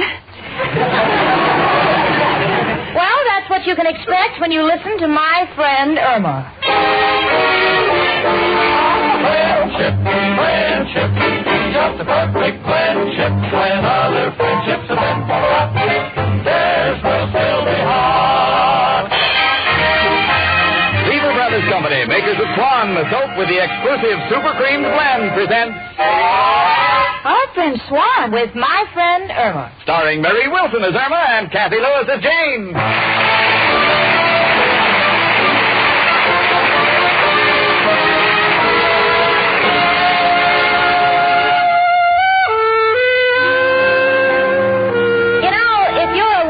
Gal struggling to get along, that 5:30 whistle is the prettiest music in the world. Why? Because after a murderous day of listening to the dictaphone, typing on my Remington, knocking myself out, answering phone calls, I long for that peace and quiet of home. But if you live with Irma Peterson, you can't wait until the office opens again. This may seem like a pretty tough attitude, but these are the things that bring it on. Right now, Irma is sitting cross-legged on the floor. In front of her is a jigsaw puzzle. It's supposed to be a farmhouse. Personally, I feel sorry for the farmer because the way Irma's fitted the pieces together, he'd have to go down the cellar to fix a leak in the roof. Irma. Yes, Jane? You know, honey, it's none of my business, but don't you think it's rather odd to have the cow laying an egg?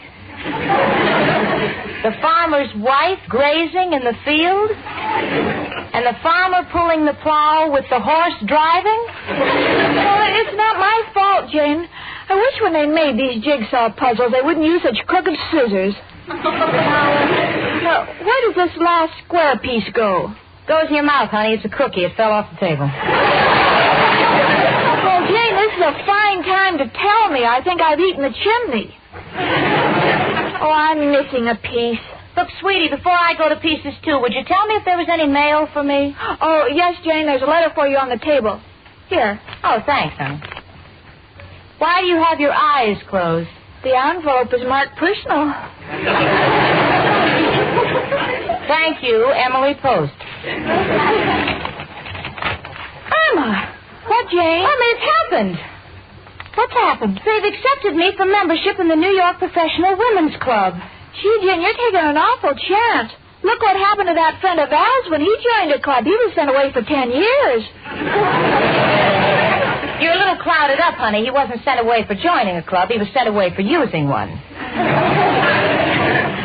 Irma, honey, do you feel badly about my joining the club? Oh, a little, Jane, because, gosh, I always thought that you and I would always stick together, you know, like a pair. Like the Three Musketeers. A pair like the Three Musketeers? Yes. Oh, you mean like you and Al and I are a trio, like the four Marx Brothers? Oh, don't be silly, Jane. We're not all boys. Look, honey, my joining the club has nothing to do with our friendship. That will always remain. Besides, you don't have time to join a club. You see Al 7 nights a week. Oh, I stopped doing that, Jane. I'm only going to see him 6 nights a week. I want to play hard to get. Now, look, sweetie, let's not make a big issue out of this, huh? It's only 1 night a week, and it's not serious enough to break up our friendship. So let's just drop the subject. Okay, honey? Oh, it's okay with me. I wonder what's become of Janie. That old pal of mine cannot keep. Oh. Irma, stop with the dramatics. I thought you said you'd forget the whole thing. I will. I don't care what you do.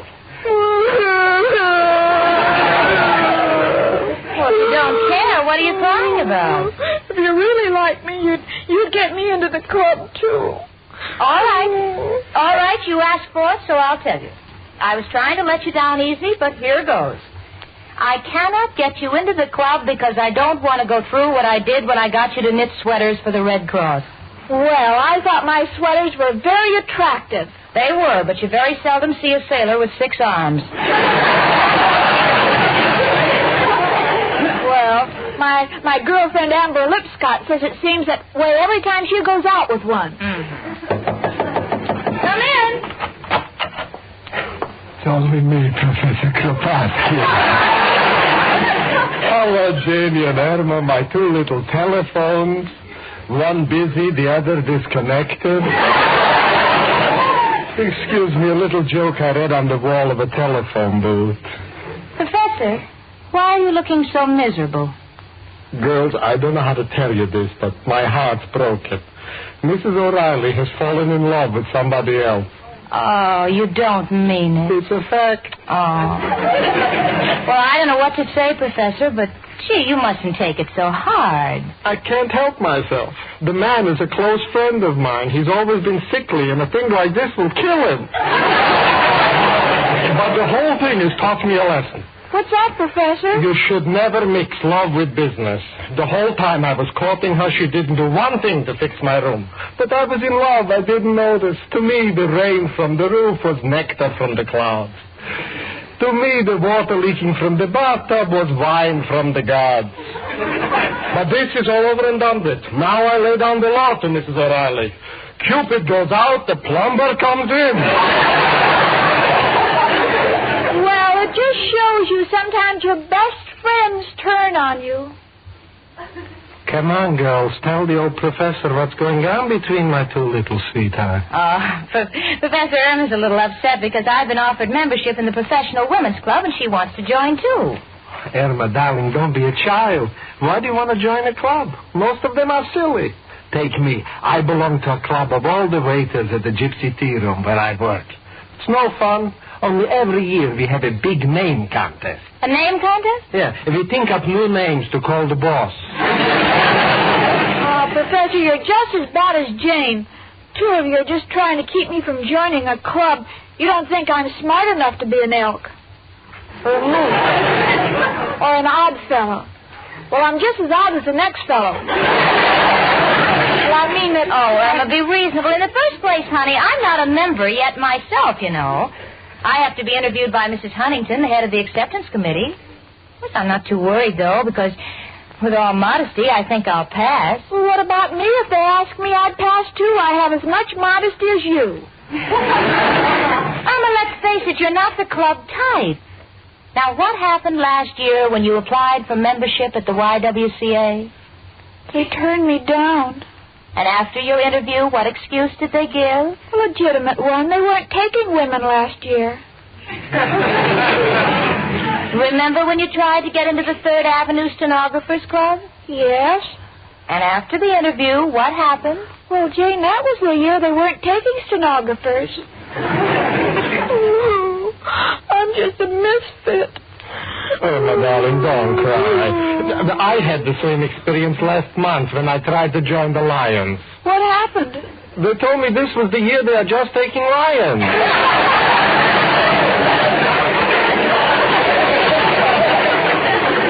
But I want to do the same thing Jane does. Jane, darling, if little Irma's got a heart set on it, why don't you see what you can do? Well, Professor, I was just about to suggest that. Oh, Jane, I'm so happy. Gosh, now we're more than just roommates. We're maternity brothers. Maternity brothers. Yeah, maternity brothers. We must stick together because parting is such sweet sorority. Jamie, you're a wonderful girl, and I'm sure Irma won't disgrace you. And now, if you'll excuse me, I got to go back to my room. At 3 o'clock, the tide goes out, and I want to see what it left. Watching you, Beachcomber, you. Now, look, honey, here's the way we've got to work it.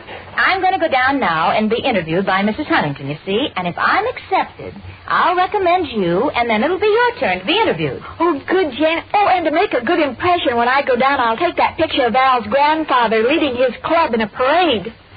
Irma, I've told you a million times that's not a club he's leading. That's a posse chasing him.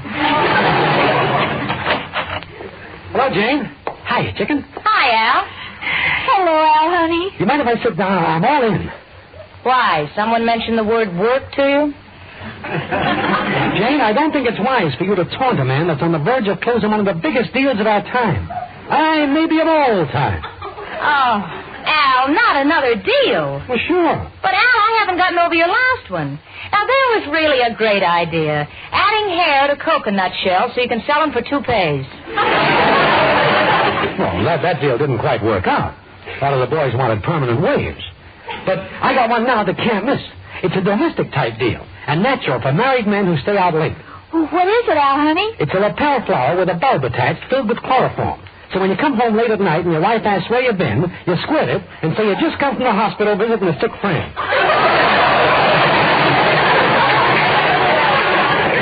But, Al, what if she doesn't believe you? You don't care. By that time, the dame is sound asleep. What do you think of that, Jane? It makes me yawn, too. Good night, Al. Never mind the cracks, Jane. Ain't gonna fight with you because I'm too busy planning for the future. You have a future? I resent you using the same tone as you used when I told you I had a mother. Al, honey, I believe in you. What were you going to say? Well, chicken, as you know, the subway fare is being raised the 1st of July from a nickel to a dime. Naturally, that means altering my whole financial structure. What do you mean, Al? Reconversion. Got to change all my nickel slugs into dime slugs. Well, honey, I've got to run along and see Mrs. Huntington now. I hate to leave you alone. Oh, but Jane, you're not leaving me alone. Al's here. Oh, yeah. I forgot you're with Al. Nothing. Futile female. Chicken can't run up to that dame. And one of these days I'm going to change this atmosphere. What do you mean, Al? When we get married, I'll move in here and edge her out. Little by little. Now, Al, honey, one thing I insist on.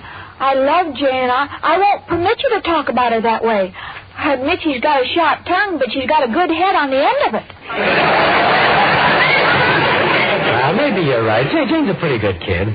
It's just that I'm all on edge. Must be nervous. Oh, Al, what can I do about it? Get me 3 or 4 sandwiches. Relaxes me. No coffee. It'll ruin my whole day. Keeps me awake. All right, Al, honey. And while I'm making you the snack, Al, I'd like to tell you about the club that Jane's going to try to get me into. Well, Mrs. Huntington, I guess that about covers it. From business college, I went to work for Mr. Rhinelander, and I've been there ever since. Well, Miss Stacy, allow me to congratulate you. You have an excellent record, and it's a pleasure to welcome you as a member of our organization. And, by the way, Jane, do you bowl? Why, yes. Good. We're having a tournament tonight, and we'd like to have you try out for it. Our team is a little weak. Oh, I'd love to. I wonder if I might ask you a favor. I room with a girl named Irma Peterson. She'd like very much to join the club, too. Is there a chance? Well, as a matter of fact, there is. I turned down an applicant this morning, Miss McHugh. Oh, that's too bad. I mean, I'm glad for Irma, but I'm sorry it has to be at the expense of someone else. Well, you know the requirements of the club. And, frankly, when I interviewed this Miss McHugh, she turned out to be the dumbest girl I ever met.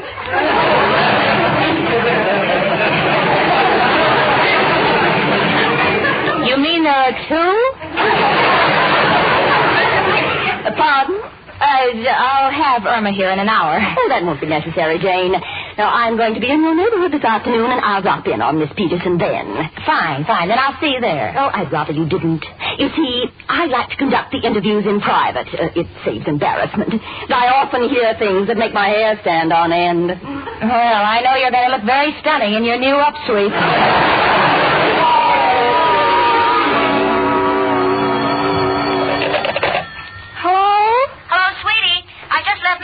She's going to drop in on you this afternoon. Oh, that's wonderful, Jane. What shall I do? Well, first of all, get rid of Al. Mrs. Huntington doesn't like anyone around during the interview. Oh, but I'll need someone to help me, and Al knows all about interviews. Irma, the only interviews he'd be familiar with are the ones where two people are separated by a screen with a guard standing by. If you want to become a member of the club, now let Mrs. Huntington do the talking. You just listen. And remember now, honey, she's an important person, someone to look up to. All right, Jane, I'll sit on the floor. Goodbye and good luck, Irma Peterson. What's the matter, Chicken? You look upset. Well, Mrs. Huntington is coming here to interview me for the club, and Jane says I should be alone. What does Jane know, Chicken? I'll stay here with you. When we're finished talking to that dame, you'll get into that club unanimously. Unanimously? Nothing doing. I want to use my right name.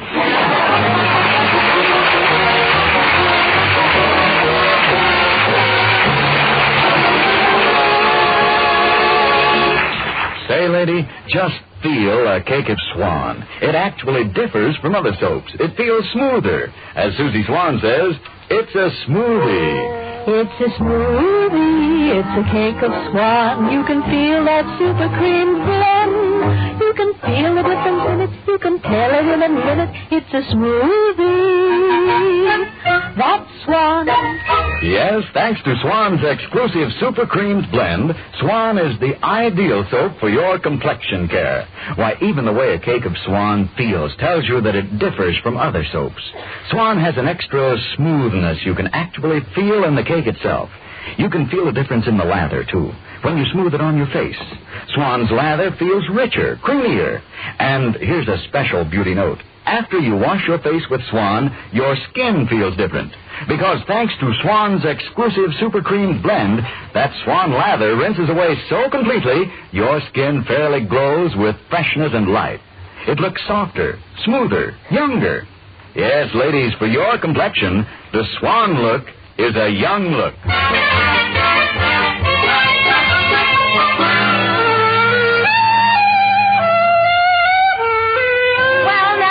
Full-fledged member of the Women's Professional Club.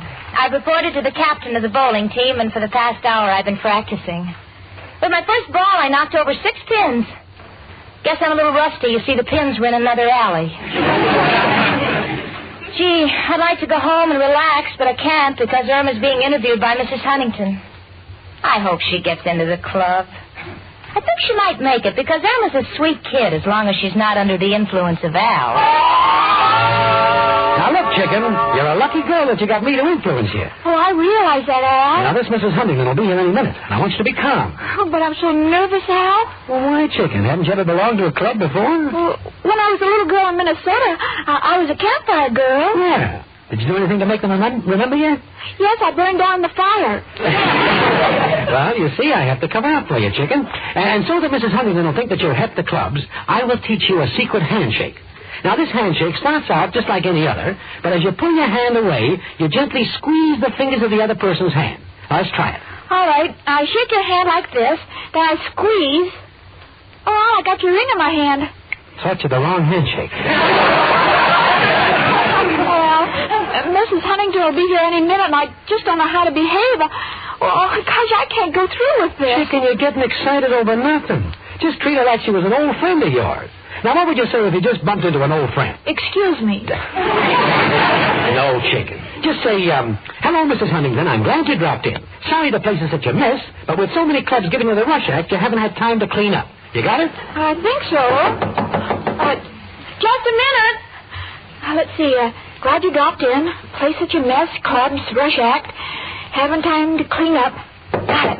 Come in. How do you do? I'm Mrs. Huntington. Hello, I'm sorry you haven't had time to clean up. Chicken. Oh, I'm sorry. I've been rushing so, well, you know how it is getting ready for a mess. Girl, that's a great sense of humor, Mrs. Huntington. Won't you have a seat?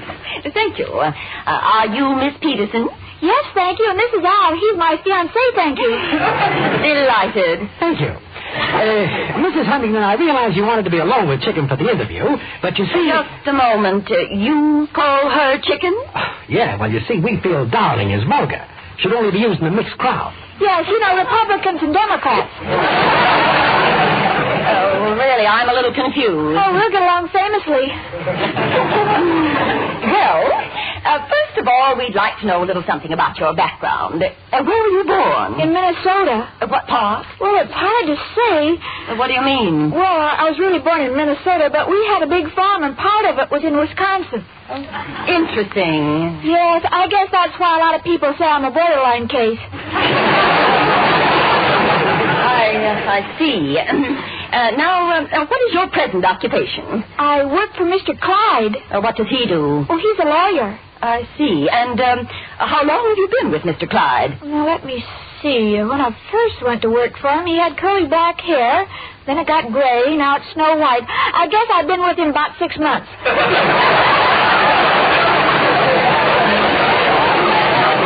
I hate to inject myself into this here conversation, but what Chicken means is that due to her efficiency, he quadrupled his work. Why, Chicken here is the cornerstone of Mr. Clyde's organization. Isn't that right, Chicken? Well, Al, I like to be modest. Mr. Clyde doesn't exactly say I'm like a cornerstone, but he has said I have a head like a rock. Chicken, you'll have to excuse her, Mrs. Huntington. She gets a little flustered. But if you want a swell member for your club, I would advise you to act fast. I certainly will. Goodbye. Oh, gee, Al, do you think I made a good impression? Impression? Believe me, Chicken, you made a dent in her. I got a feeling you're home and you're going to stay there.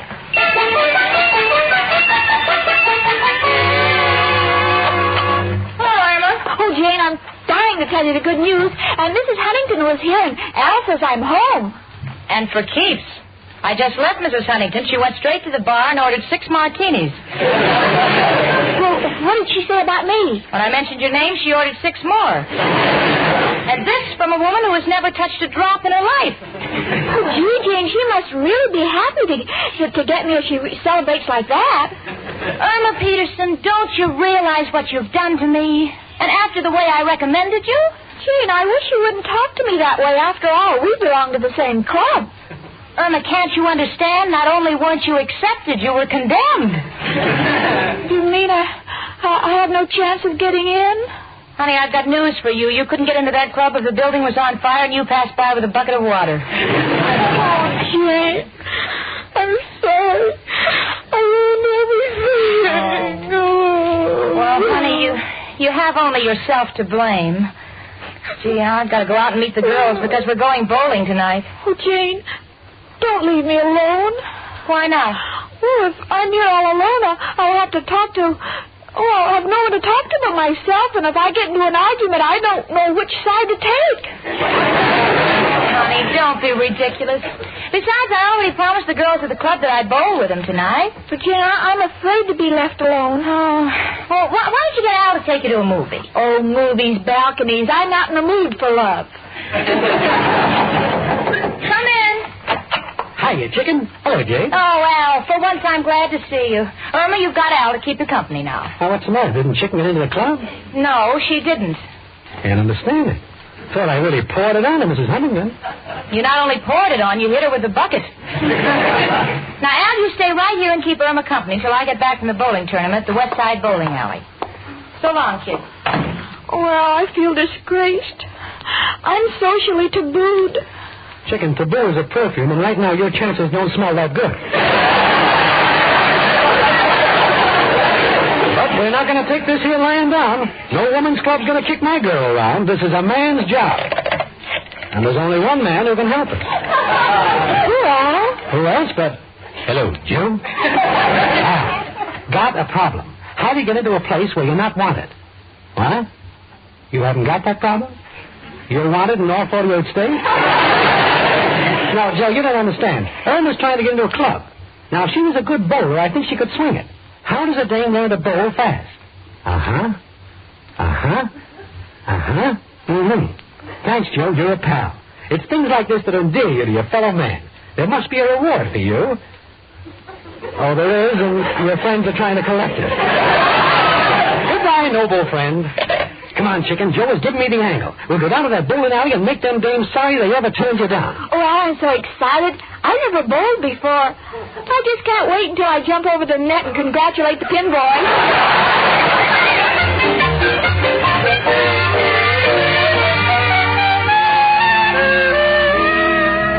Well, I'm at the bowling tournament, and what's going on, I can't begin to describe. The entire crowd is at the far alley watching the greatest bowler you have ever seen. And who is it? Irma Peterson. Now, this I can't understand, because not only has Irma never bowled before, but the one time I took her to a bowling alley, she refused to even lift the ball because she said it was imperfect, it had holes in it. And now there she stands. She's winding up like a cross between Bob Feller and a broken windmill. And there goes the ball. And there go the pins. All of them. And that makes her fifth straight strike. Well, I couldn't understand it, so I said, Irma, where did you learn to bowl like this? You're just sensational. And Irma said, Oh, it's easy. I just throw the ball and close my eyes. Close your eyes? Yes. But why? If I hit anybody, I don't want any witnesses. Well, not only has this knocked me off my pins, but the president of the bowling team has come over and said, Miss Stacy, forget about Mrs. Huntington. We want your roommate to bowl on our team tonight. Now you tell her that she's admitted to the club and get her to sign this application blank, and we'll lead her off in the tournament right now. All right, you're the president. Irma, I have wonderful news for you. What is it, Jane? Irma, you've been taken into the club. But I've got to know one thing. Why is it that no matter where you roll the ball, all the pins fall down? Well, don't ask me. Ask Al. He's the pin boy.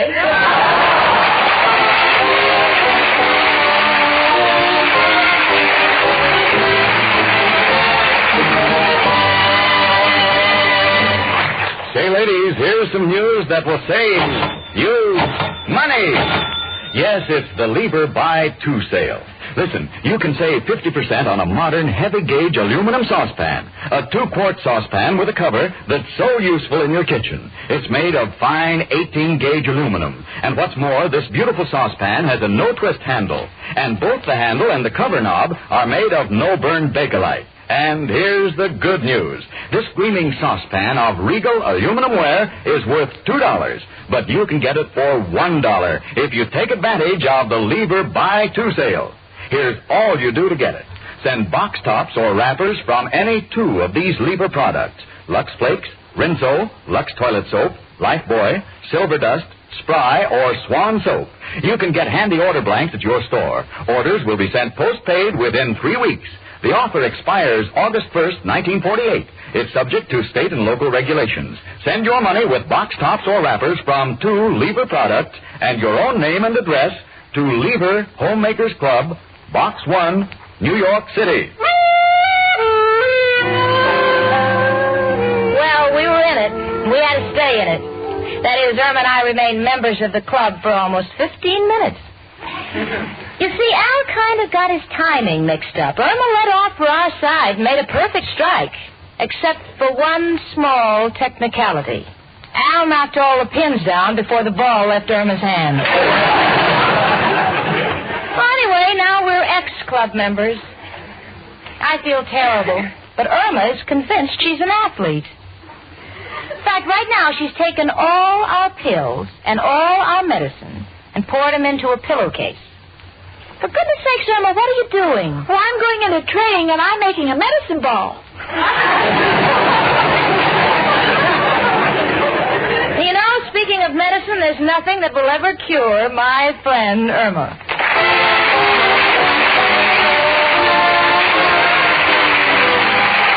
My Friend Irma, presented by Swan, another fine product of Lever Brothers Company, was produced and directed by Cy Howard. Tonight's script was written by Cy Howard and Park Levy and starred Mary Wilson as Irma and Kathy Lewis as Jane. The part of Professor Kropotkin was played by Hans Conried. Ladies, listen. The shortage of fats and oils is still very serious, and it's worldwide. So please keep on saving every drop of used kitchen fat. Your butcher will pay you for every pound. Frank Bingman speaking. Spry. Cakes are light and high. Spry. There's a reason why. Spry. Cakes improve with Spry. Rely on Spry.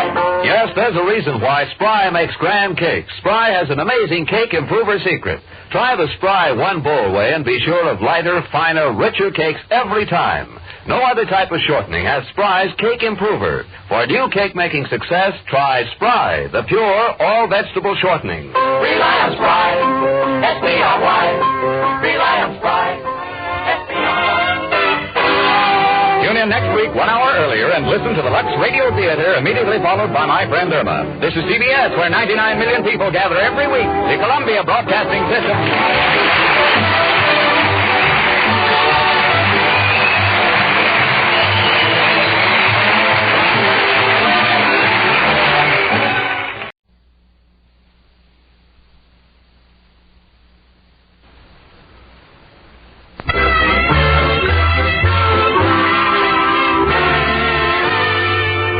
Brothers Company, makers of Swan, the soap with the exclusive super creamed blend, presents... Our friend Swan. With my friend Irma. Starring Marie Wilson as Irma and Kathy Lewis as Jane. Friendship, friendship, just a perfect friendship. When other friendships have been forgot, theirs will still be hot. My friend Irma.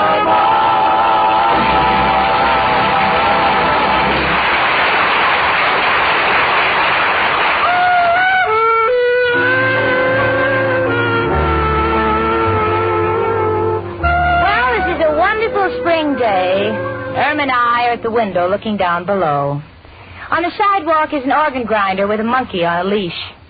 Every time the monkey gets a penny, the organ grinder pulls on the leash and takes the penny from the monkey. And every time the monkey gets a banana, the organ grinder peels it for him. Irma's fascinated by this. Jane? Yeah, sweetie? Isn't it wonderful how the monkey has that organ grinder trained to do everything? I could answer Irma, but after living with her for over a year, the cost of aspirin is keeping me broke. Come in. Telegram from Miss Stacy. Oh, I'll take it. Here you are, boy. Oh, thanks, Miss. Oh, Jane, don't open it. Why not? It's addressed to me. Oh, but telegrams get me so nervous. They always bring bad news. Oh, honey, that's preposterous. Oh, it's not. The last one I got told me my Uncle Henry had just gotten married. What's bad about that? It was from his wife. He's already married. Now, Irma, that's just an isolated example. Believe me, anyone who's afraid of opening a telegram is a superstitious mid-Victorian nincompoop living in the Middle Ages. Irma, please open the telegram for me. Oh, all right, Jane. Oh, Jane, I told you it's bad news. Someone in your family is executed. Executed? Let me see that. Arrived today by train, excited to see you. Irma, that's excited. Honey, it's from my Aunt Harriet. She's coming to New York for a visit. Oh, isn't that nice? Yeah. Dear old Aunt Harriet. Gosh, you know, it's been so long. She raised me, Irma, when I was a little girl. She was so strict.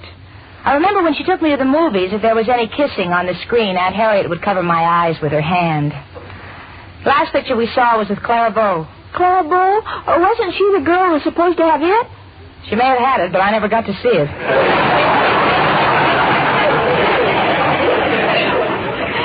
Jane, is your Aunt Harriet married? No, she's a widow. Uncle Alvin left her a fortune. She's quite lonely, though. She's getting on in years. I'm her only living relative. Gosh, Jane, you may inherit her money. Oh, please, Irma, don't even say that. Why, it never even occurred to me. Why, I'd like Aunt Harriet to live to be... oh, my goodness, she's already past that. Jane, is your aunt going to stay with us? Oh, I don't think so, honey. I know she'd be happier in some hotel. Jane, the reason you want to send her to a hotel isn't because you're ashamed of me, is it? Oh, Irma, of course not. And what about Al? Go on, say it. You must be ashamed of him. But I'm not. You must be. Everyone else is. I'm not ashamed of Al, sweetie. It's just that Aunt Harriet happens to be a very straight-laced person. And, well, she's a shrewd businesswoman. I don't think she'd be interested in Al's deals. Oh, he wouldn't do anything. No? I can just picture the meeting. Aunt Harriet would come in, and before I could say, "This is Al," he'd be saying to Aunt Harriet, "Because I like Jane, gonna let you in on a good thing." And before I can separate the two of them, Al would have sold her a piece of property that could only be seen at low tide when the water is clear. Come in. It's only me, Professor Kropotkin. Girls, I hope I'm not intruding, but would you happen to have a spare doorknob? I'm terribly sorry, Professor. We just happen to be out of extra doorknobs. Why do you want one? Well, I would like to hang it outside of my room. So when our landlady, Mrs. O'Reilly, walks by, maybe she'll see it and get me a door. Oh, Professor. I was only trying to cheer you up. I thought maybe that telegram in your hand is bad news. Oh, this? No, No, it's from my Aunt Harriet. She's coming in for a visit on the 2:15 train from Chicago. Oh, entertaining relatives is no good, but I know how you can get out of it, Janie. You've got to give her the shock treatment. Shock treatment? Uh-huh. You take her up to my room and turn on the lights. Professor, Jane's aunt is very rich. Oh, a rich aunt. Then, Janie, please meet her in my room. Maybe when she sees how I live, she'll adopt me. No, Professor, Aunt Harriet isn't going to stay here. I think she'd be much more comfortable in a hotel. I'll get it. Oh, Jane, look who's here. Hello, Richard. Hello, Irma. Jane, Professor. Oh, Richard, you're just the man I want to see. Where would you take an elderly woman? How old? About 60. Oh, I wouldn't take her any place. I don't go out with women over 40. Please, Richard, my Aunt Harriet's coming to visit me, and I want to find a nice, quiet hotel for her. Do you know of any? What about the Plaza? Yeah, the Plaza does it. Come on, Richard, take my arm. We're going to Grand Central Station to meet Aunt Harriet. You be nice to her. Who can tell? Someday she may be in your family. Come on. Now, take it easy, Jane. Don't break my arm. I may be in your family, too. Well, in that case, take good care of your arm. Someday I may want you to put that last remark in writing. See you later, folks. Gee, don't they make a lovely couple? Yes, Irma. And the way that Richard chases Jane, I have a feeling she's going to get away. I can't understand why Jane's aunt shouldn't stay here. Gee, neither can I. It just doesn't seem right that one of Jane's relatives should stay at a hotel. I have a feeling that she's ashamed of me.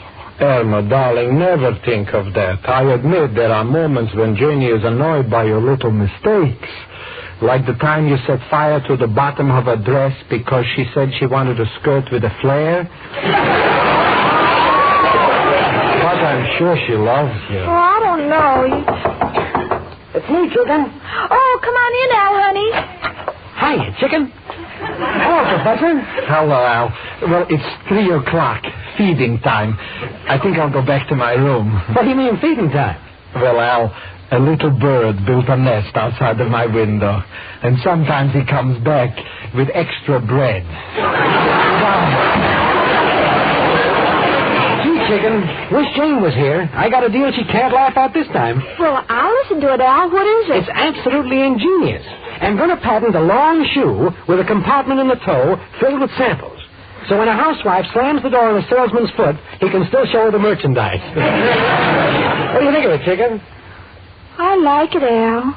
Well, you don't seem very enthusiastic. What's on your mind, Chicken?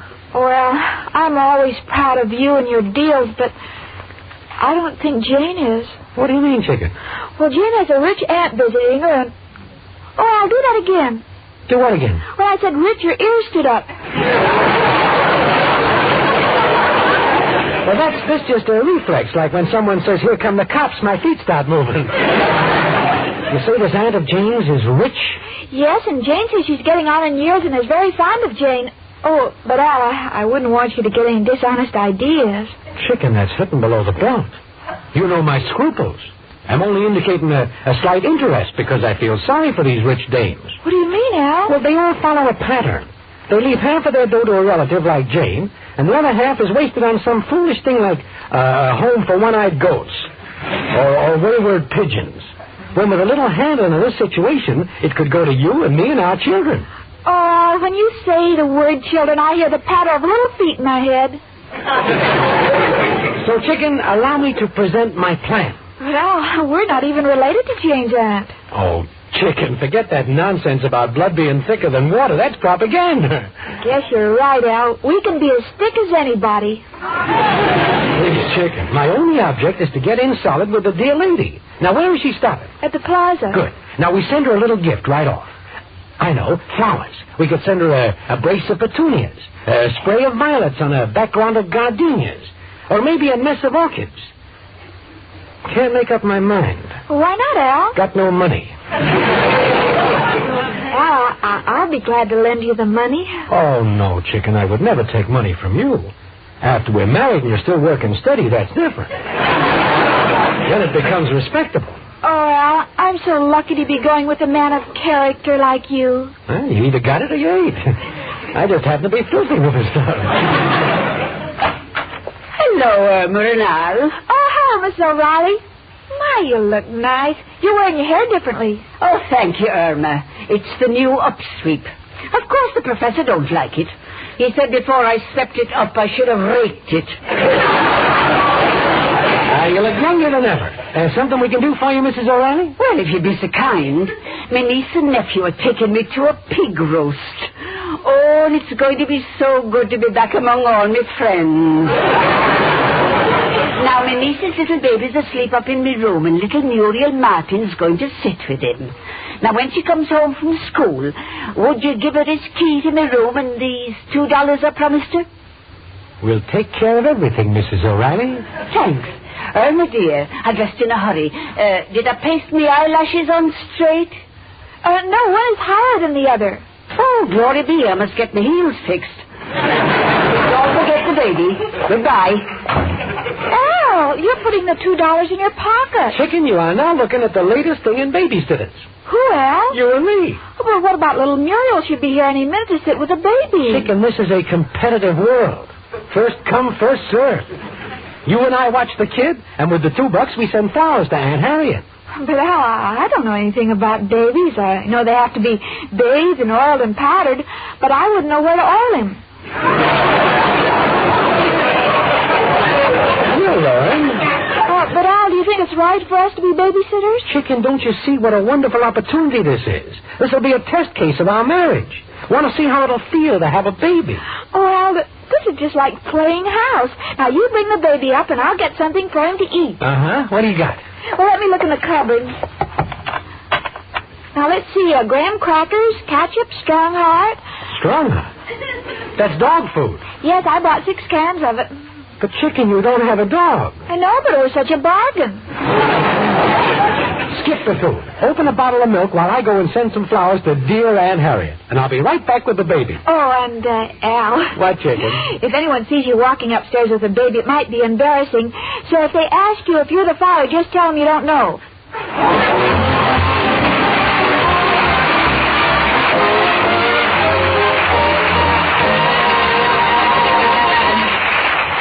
Say, lady, do this. Feel a cake of Swan. See how Swan differs from other soaps. It feels smoother. As Susie Swan says, it's a smoothie. It's a smoothie, it's a cake of Swan. You can feel the super cream blend. You can feel the difference in it. You can tell it in a minute. It's a smoothie. That's Swan. Yes, the way Swan feels is a direct result of Swan's super creamed blend. So next time when you unwrap a cake of Swan, make this little test. Run your fingertips over the surface of the cake. Feel the smoothness. See how Swan's super creamed blend makes Swan differ from other soaps. Then when you use Swan for dishes, feel Swan's suds. They feel richer, creamier. And Swan's, look at your hands, you'll see they're left with a smooth, soft, young look. Swan Super Cream suds are thick, fast suds, too, and they rinse away so completely your dishes don't need wiping. It's true, Swan soap means faster dishwashing and protection for your hands, thanks to Swan's exclusive Super Creamed blend.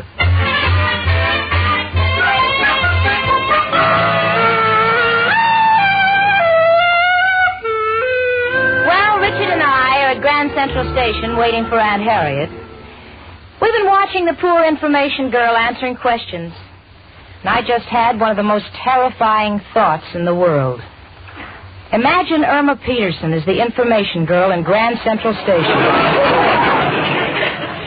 The Santa Fe would be leaving on Pier 28 for Paris. People planning to go to Florida would be in Alaska just in time for seal hunting. The Honeymoon Express would be going to Reno.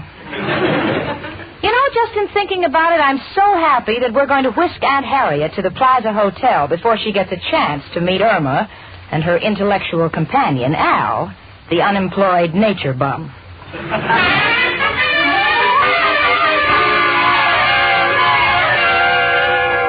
Chicken, when we're through with Aunt Harriet, she'll be putty in our hands. Oh, look, Al, the little baby's going to sleep. He's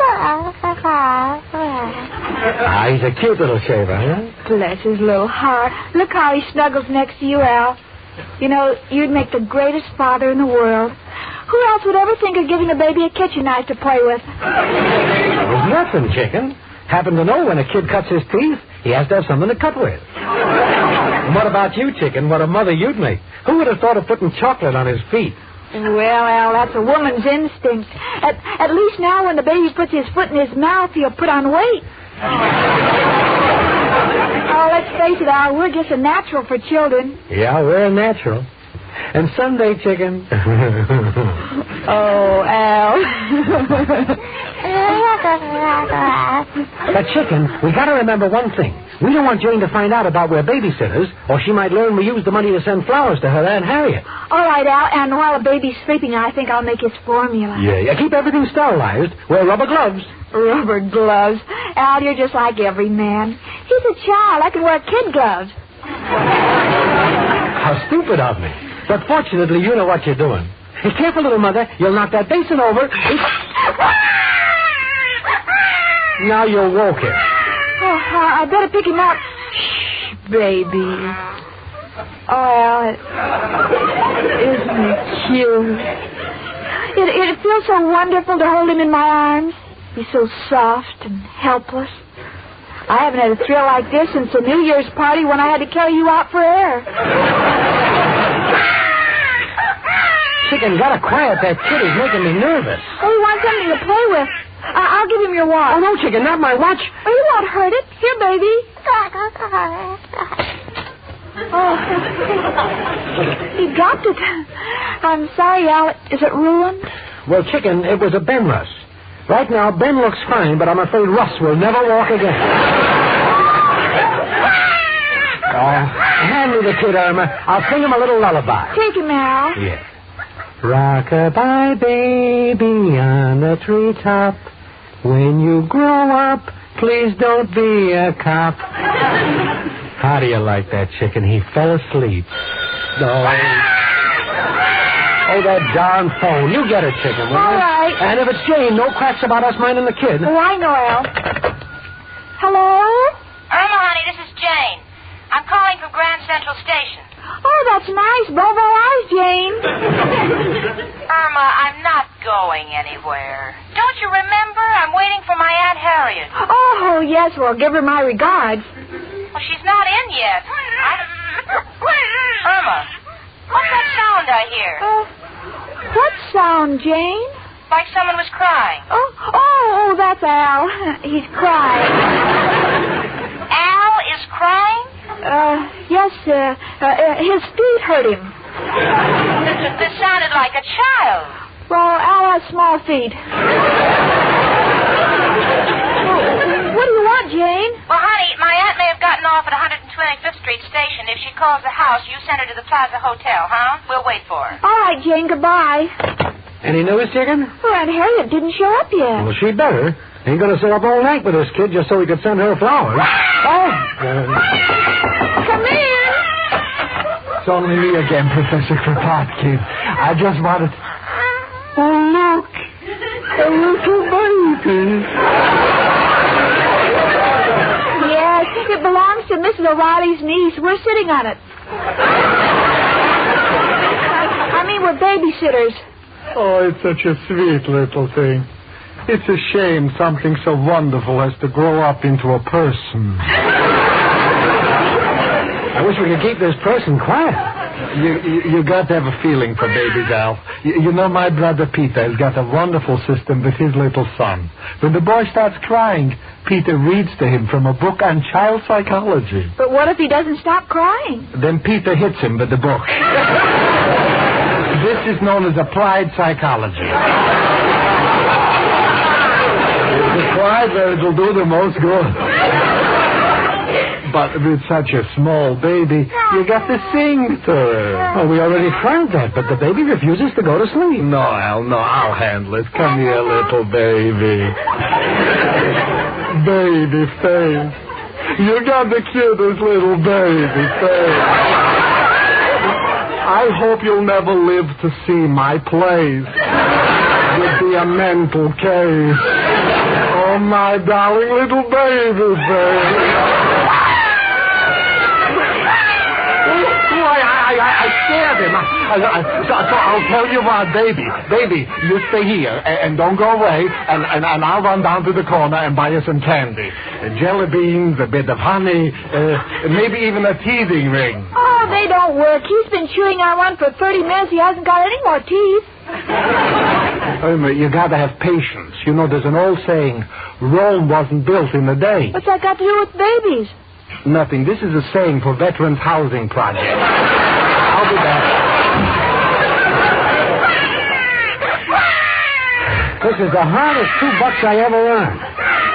Wish that Mrs. O'Reilly would get back. Maybe the baby wants to hear a story. Great idea, Chicken. But I don't know any of them stories, do you? Well, I know the one about the 3 bears, but I always get stuck at the part where the little bear chops down the beanstalk and Humpty Dumpty falls in the porridge. You could have sworn it had a different ending. But in a spot like this, there's only one man to call. Who, Al? Who else but... Hello, Joe. Got a problem. Got a baby here. What? See if she's got a friend. No, Joe, I said baby, not babe. Look, Joe, you're a family man. What do you do with your youngster when he cries? Uh-huh. Uh-huh. Uh-huh. Mm-hmm. But, Joe, don't you run out of youngsters that way? Got a feeling, Joe, you're not a man to discuss children with. However, we'll call you when another problem arises. Goodbye, noble friend. No help, Al? No.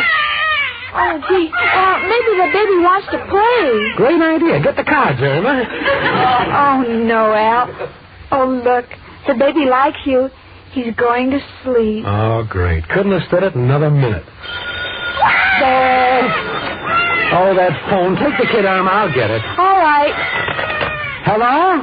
Oh, it's you, Al. Oh, yeah, Jane. Where are you? Well, we're at the hotel waiting for Aunt Harriet, but I can't understand... Al, what was that noise? What noise? Well, I'm sure I heard a baby crying. Baby? No, that was Irma. What is this? A little while ago you were crying and now Irma's crying. Well, you heard that song, I Cried for You? What about it? We like to cry for each other. Well, I don't know what's going on, but I'm coming back to the apartment. Al, you and Irma better not be up to anything because Aunt Harriet may stop there first, and if you embarrass me, I'll never forgive you. Oh, have no fears, Jane. Everything here is normal. What you two consider normal terrifies me. I'll be right home. Goodbye.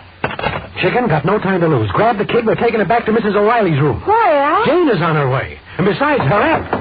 Oh, that must be the professor. Come in. Hello. Does Jane Stacy live here? Yes, she does. I'm her Aunt Harriet. Oh, well, how do you do? I'm Irma Peterson, Jane's roommate, and this is Al, the man whom I finance with. It is indeed a rare pleasure to meet one so fair and gracious and, shall we say, rich as you, Aunt Harriet. Oh, thank you. I told Jane to meet me, but I changed my plans. Oh, what an adorable baby. Is it yours? Well, no, that is... Well, then it must be. Why, of course, I can see the family resemblance. Oh, it's got the Stacy eyes. It's Jane, huh? Jane? Oh, I'm so happy. She wrote me she was going with a fellow, and I was hoping she'd settle down and marry. Who is the man? What's his name? His name is Richard, but... Well, here I am with the jelly beans for my little baby. Oh, the father! Come here and kiss your Aunt Harriet. The father? Yes. And let me be the first to say he looks just like you. And let me be the first to say you're completely out of your mind. Wait a minute, Aunt Harriet. He's not the father. You see... Hi, everybody. Oh, Aunt Harriet, what are you doing here? We were waiting for you at the station. Oh, the last minute I took the plane. Oh, well, no wonder. Well, Aunt Harriet, I want you to meet Richard Rhinelander. Richard, this is my Aunt Harriet. I'm glad to know you. Oh, let me look at you, my boy. So, Jane, you finally landed him. What? How long have you two been married? Married? We're not married. Oh, please, dear, I've already seen the child. Oh, no. No, Irma's as old as I am.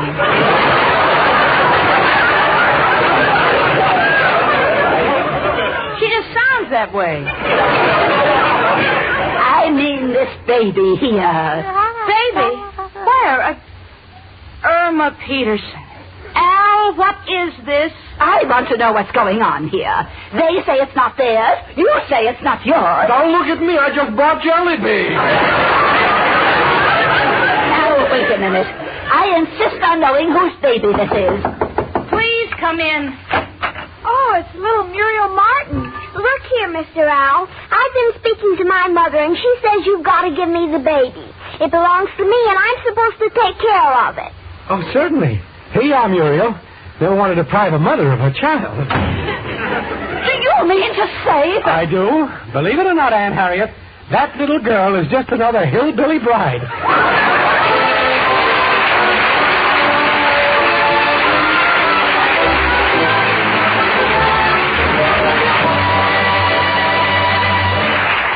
Say, ladies, here's a tip that will save you money. Listen.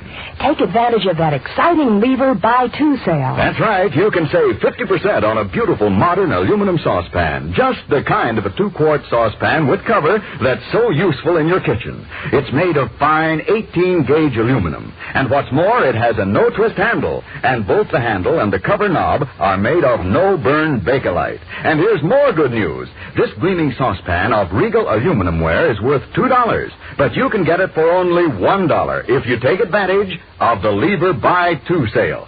Here's all you do to get it. Send in the wrappers from 2 cakes of Swan soap. That's right. 2 Swan wrappers is all it takes. You can get handy order blanks at your store. Orders will be sent postpaid within 3 weeks. The offer expires August 1st, 1948. It's subject to state and local regulations. Send your money and wrappers from 2 cakes of Swan and your name and address to Lever Homemakers Club, Box 1, New York City.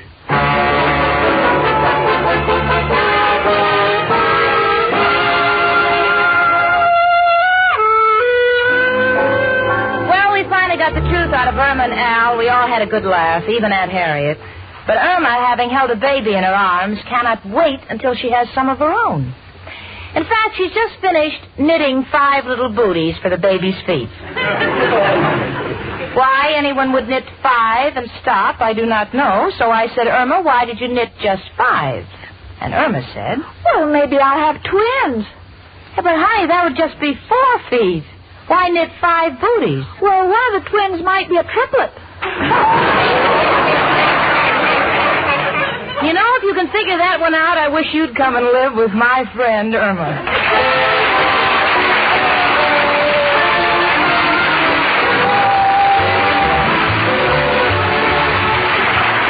My Friend Irma, presented by Swan, another fine product of Lever Brothers Company, was produced and directed by Cy Howard. Tonight's script was written by Cy Howard and Park Levy. Folks, next Monday evening, listen again to... Our friend Swan. With my friend, Irma.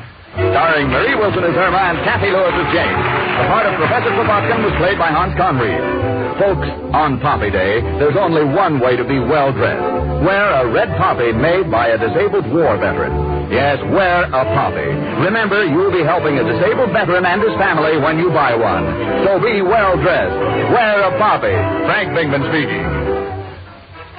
Cakes are light and high. There's a reason why. Cake Improver's fine. Rely on Spry. Yes, there's a reason why Spry makes grand cakes. Spry has an amazing cake improver secret. Try the Spry one bowl way and be sure of lighter, finer, richer cakes every time. No other type of shortening as Spry's cake improver. For new cake-making success, try Spry, the pure all-vegetable shortening. Rely on Spry. S-P-R-Y. Rely on Spry. S-P-R-Y.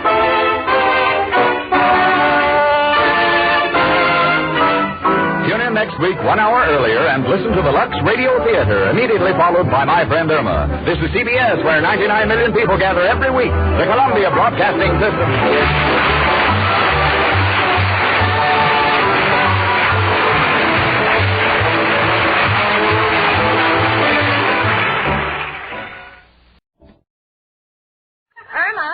Irma? Yes, Jane? You know, this is interesting. It says here that the desert in Death Valley is 270 feet below sea level. Well, it can't be much of a desert with all that water on top of it.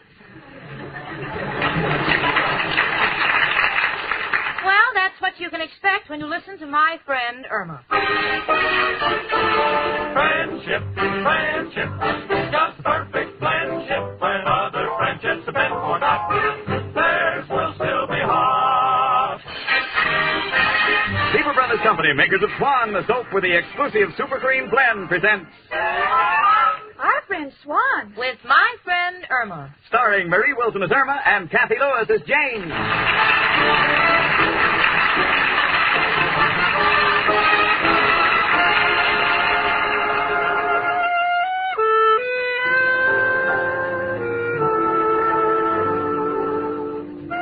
You know, I've just looked in the zodiac to find out what sign I was born under. Whether it was Aries, the Ram, Capricorn, the Goat, or Leo, the Lion. Lo and behold, I find out I'm Taurus. Says in the footnote that Taurus girls get married very young. As far as I'm concerned, now I know why this sign is referred to as Taurus the Bull. Believe me, I'm not getting any younger. And every June I look at the wedding announcements in the newspapers, and you know something? My name isn't there. And as far as Richard Rhinelander is concerned, I've tried everything. From pulling petals off the daisies to sleeping on a piece of wedding cake. All I ever got out of it was a house full of ants. Well, I guess I'm not the only one who does a bit of mooning round the month of June. Even Irma is affected. Right now, she's looking at a picture of a June bride in the newspaper. The look on her face is a complete blank, which means she's thinking. Irma. Yes, Jane?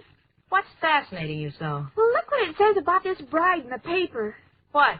When Miss Doris Albert walks down the aisle, she'll be wearing her great-grandmother's lover around her neck. Let me see that. Irma, that's lavalier. Well, I got the other words right. Jane, if Richard asked you to marry him, where would you go for the honeymoon? To the nearest sanitarium for shock treatment.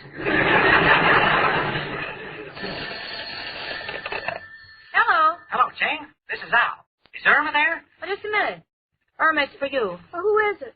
I'll give you a hint. It's the one person in the country who celebrates 365 holidays a year. Oh, hello, Al, honey.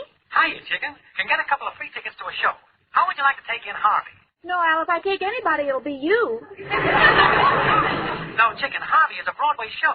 Would you like to go to the matinee this afternoon? Oh, Al, I'd love to. Well, chicken, we'll pick you up later.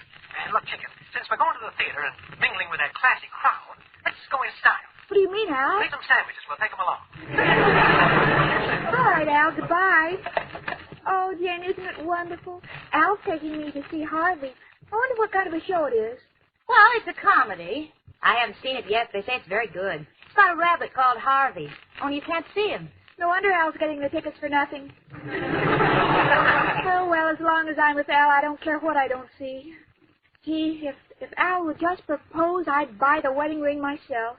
Buy your own wedding ring? Oh, no, you wouldn't. That's one thing I won't let you do. Come in. It's only me, Professor Kropotkin. Hello, Janie and Irma, my two little dishes. One food for thought, the other food for squirrels. Excuse me, a little joke I picked up in the park. Why, Professor? Girls, I came down here to get a little information. Is the word which an adverb or a preposition? Well, the word which is a pronoun, or it may be used adjectively. How do you want to use it? Dear Mrs. O'Reilly, you are an old witch.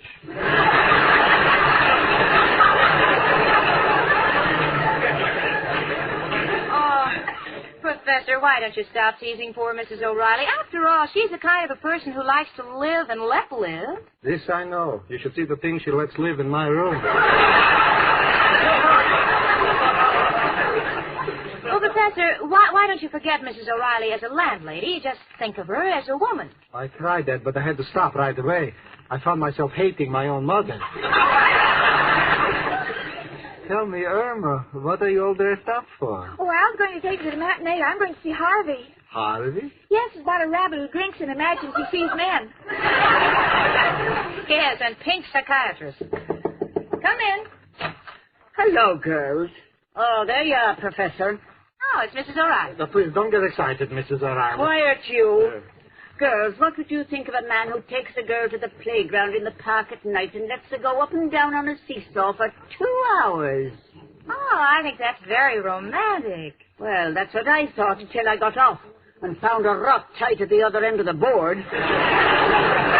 I'm sorry, Mrs. O'Reilly. I just went away to buy you some candy.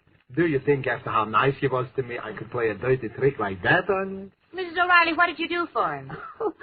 Oh, just a few little intimate touches for his room. You know the leak in my bathroom pipe? She fixed it? No, she hung a shower curtain around it. And you know that old-fashioned gas stove I got? The one the gas is always escaping from? Oh, is she getting you a new stove? No, she gave me a gas mask. Well, this is all very touching, but Irma, Al will be here any minute. You better be ready to go, honey. All right, Jane. Where are you going, Irma? Al's taking me to the theater. To the theater? Oh, it's been such a long time since I've been to the theater. Yes, it's a little hard for Mrs. O'Reilly to forget all that excitement and shooting. You see, she was sitting right next to Mr. Lincoln. Oh, hush up, Professor. Oh, Irma, I almost forgot what I came here for. Amber Lipscott called while you were at the office, and she wanted me to tell you that she called back again at 1 o'clock. Come on, Mrs. O'Reilly, I'll take you to the movie around the corner. They're showing 2 pictures today. The Emperor Waltz and the story of your life. So evil, my love. I'll go along with you. Goodbye, girls. I think I'll go too, Irma. I can't stand to be around when that obnoxious girlfriend of yours calls. Oh, Jane, why can't you get along with Amber? Irma, honey, I know she's one of your best friends, but tell me, why is it the minute she gets here, she has to take off her shoes and strut around barefooted? I wouldn't mind if her feet were shapely. But believe me, if they had eyes, each one of them could pass for a bearskin rug. Well, that's not Amber's fault. Her feet hurt her. You see, she's employed in a brewery. She's a barrel kicker. A barrel kicker? Yeah, she walks around the brewery kicking barrels to see which ones are empty. Oh, Irma, don't listen to those stories she makes up. Your friend Amber Lipscott is just a clumsy, lazy oaf with a temper, and I don't want anything to do with her. I'll take it. Hello? What? Yes, Amber, this is Jane. You want to talk to Irma? What? Why do I have to answer the phone? Well, I happen to live here. Why do I have to live? Why, you! Hey, give it to me, Jane. Hello? Oh, hello, Amber. This is Irma. Huh? How long am I going to keep on living with someone beneath me? Jane doesn't live beneath me. She lives right here in the same room. Thanks, Irma. What is it, Amber? You sound excited. Huh? You can't tell me, but you'll be right over? All right. No, I won't leave. Goodbye. Sure, I wonder what she's so excited about. I don't know, honey. Personally, I don't want to have anything to do with her. As far as I'm concerned, she's the coarsest, most vulgar person in the world. But I've never heard her sound so thrilled. I wonder what it can be. Probably wrestling Gorgeous George next week. It's me, Chicken. Come in, Al. Hello, Jane.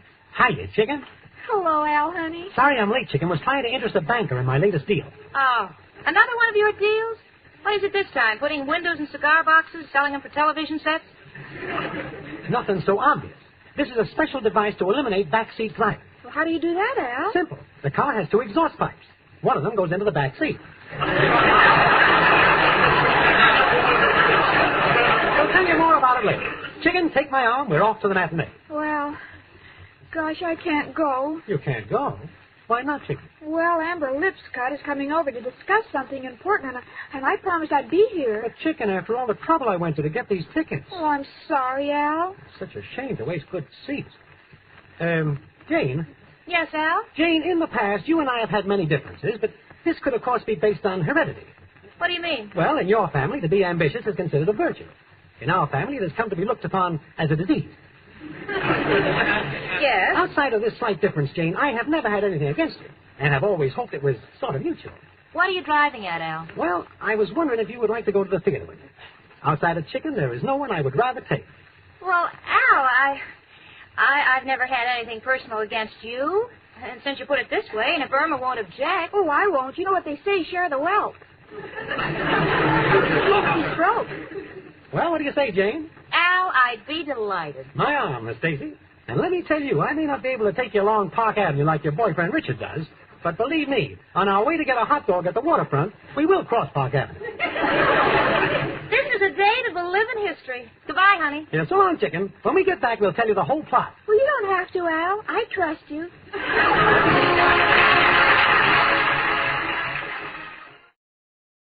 Let's pause here on KNX. To find out more about old-time radio, old-time video, and the pleasures of listening to audiobooks, visit the Audiobook Club website, www.audiobookclub.com, where you can get 4 audiobooks for just 1 penny.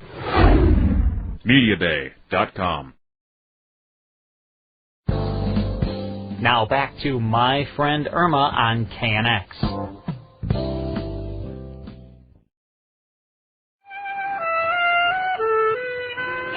When Richard takes me to the matinee, he hails a cab, picks up a box of candy, hands me a corsage, and we end up watching the show from the 3rd row. But this is with Al. So he hailed a cab, asked the driver what time it was, found out we had time to walk, he picked up a Tootsie Roll, handed me the wrapper, and we ended up watching the show from the 3rd balcony. From where we are sitting, not only Harvey the rabbit is invisible, but so is the cast.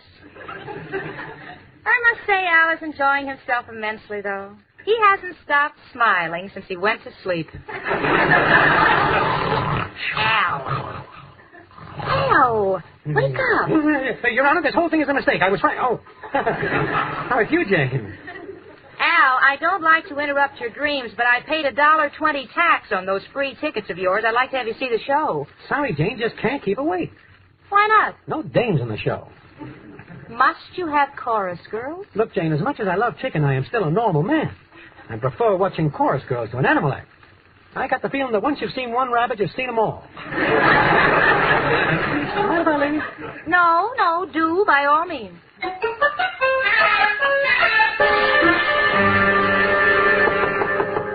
Come in. Oh, Amber, it's Scott. Hello, Amber. Hello, dearie. Is your roommate out? Yes. Oh, that's good. I can't stand that snooty girl. You mind if I take my shoes off? It helps me to speak freely. Amber, I hope you have something important to tell me because I passed up going to the theater with Al. Have I got something important, dearie? You know my boyfriend, Gerald the jockey. Oh, Amber, don't tell me you finally hooked him. Harpooned is the word, dearie. I got him clean dressed and on ice.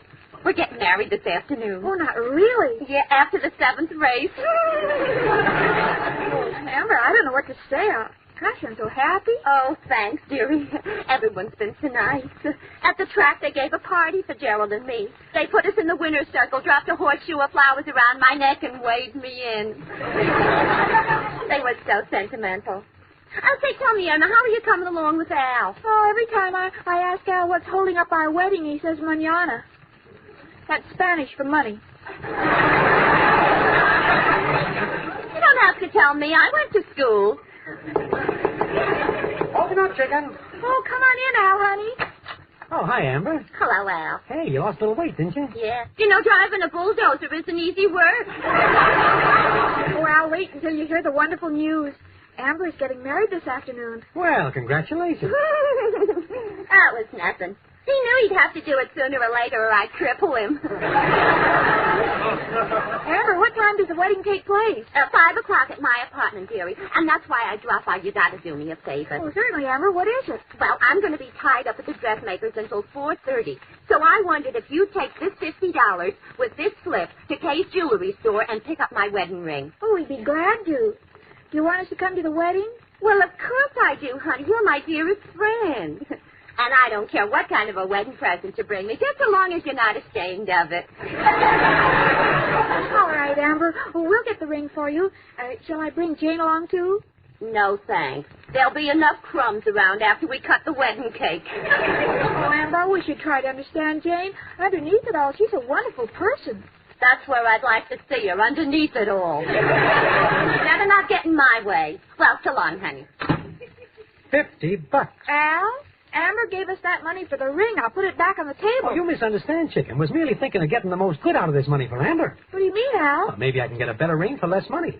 Now, look, Al, forget about getting bargains.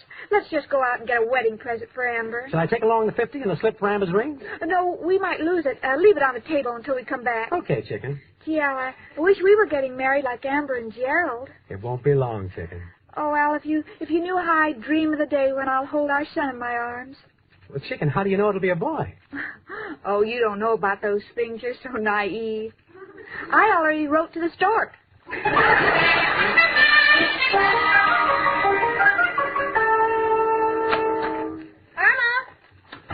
Irma? Oh, Professor, I guess no one's home. Oh, that's too bad. I wanted to tell Irma that I like the way she sewed the button on my shirt, but that I can't get the shirt off the table because she sewed the shirt to the tablecloth. Well, you know, this is June, and Irma is very much love-struck. In fact, before I left for the theater, Irma was in such a romantic mood that she said if Al would marry her, she'd buy the ring herself. Oh, my goodness. What's the matter, Jane? What's on the table there? Kay's Jewelers. One wedding ring, balance $50. Oh, no! She said she would, and now she's done it. She's buying her own wedding ring, so Al will marry her. Poor little Irma. Nature was very cruel to her. Gave her such a big heart, there wasn't anything left to put in her head. Well, Al's not going to get away with this. Irma works too hard for her money to go spending it on a wedding ring.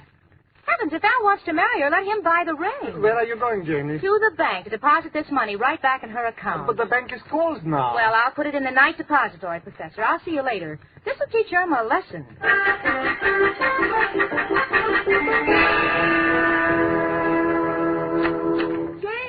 Jane!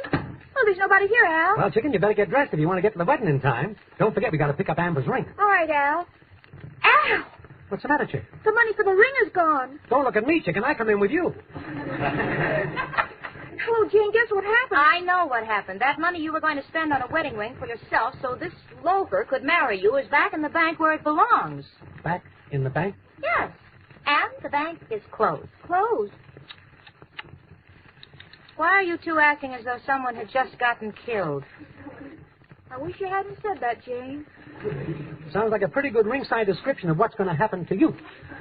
To me? What are you talking about? Jane, that $50 belongs to Amber Lipscott. It was for her wedding ring.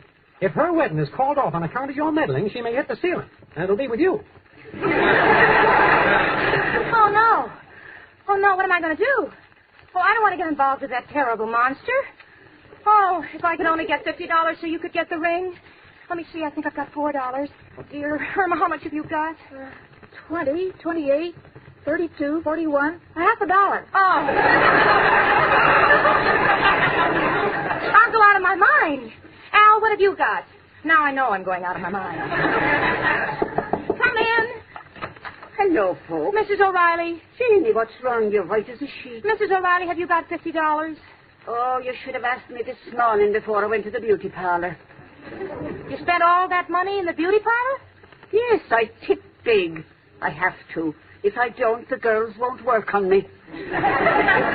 Well, I guess this is it, kids. Might as well get ready to face it. Now it's a matter of time, nothing more.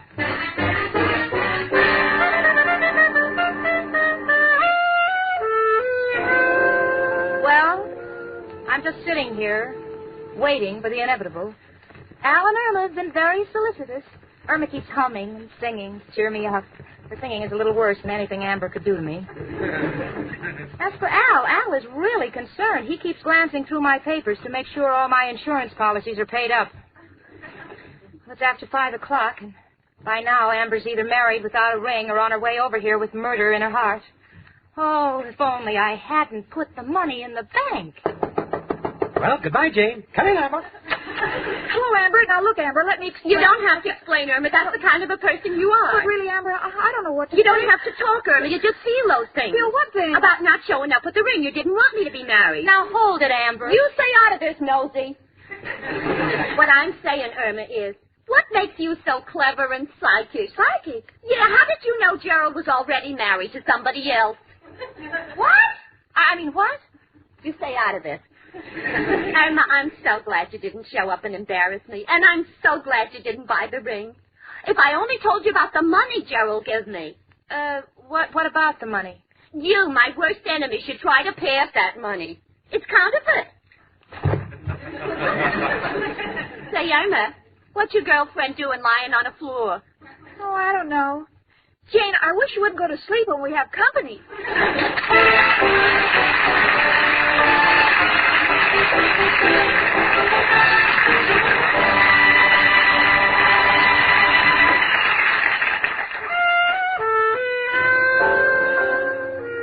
Well, this is one time when I know how Irma must feel all the time. Why? Because I have pulled the boner of boners. Fortunately, I got to the bank in the morning early enough to stop the counterfeit deposit, and everything's taken care of. But I just can't stand to be in a position where Irma feels she must sympathize with me. In fact, I just go crazy when Irma says, "Oh, Jane, don't feel so badly about making a mistake. Sometimes I even say some things that aren't exactly brilliant." Not really. Oh, sure, but who cares? 6 of one or 10 of another. All adds up to 12. And you know, 12 is just a little higher than the IQ of my friend Irma.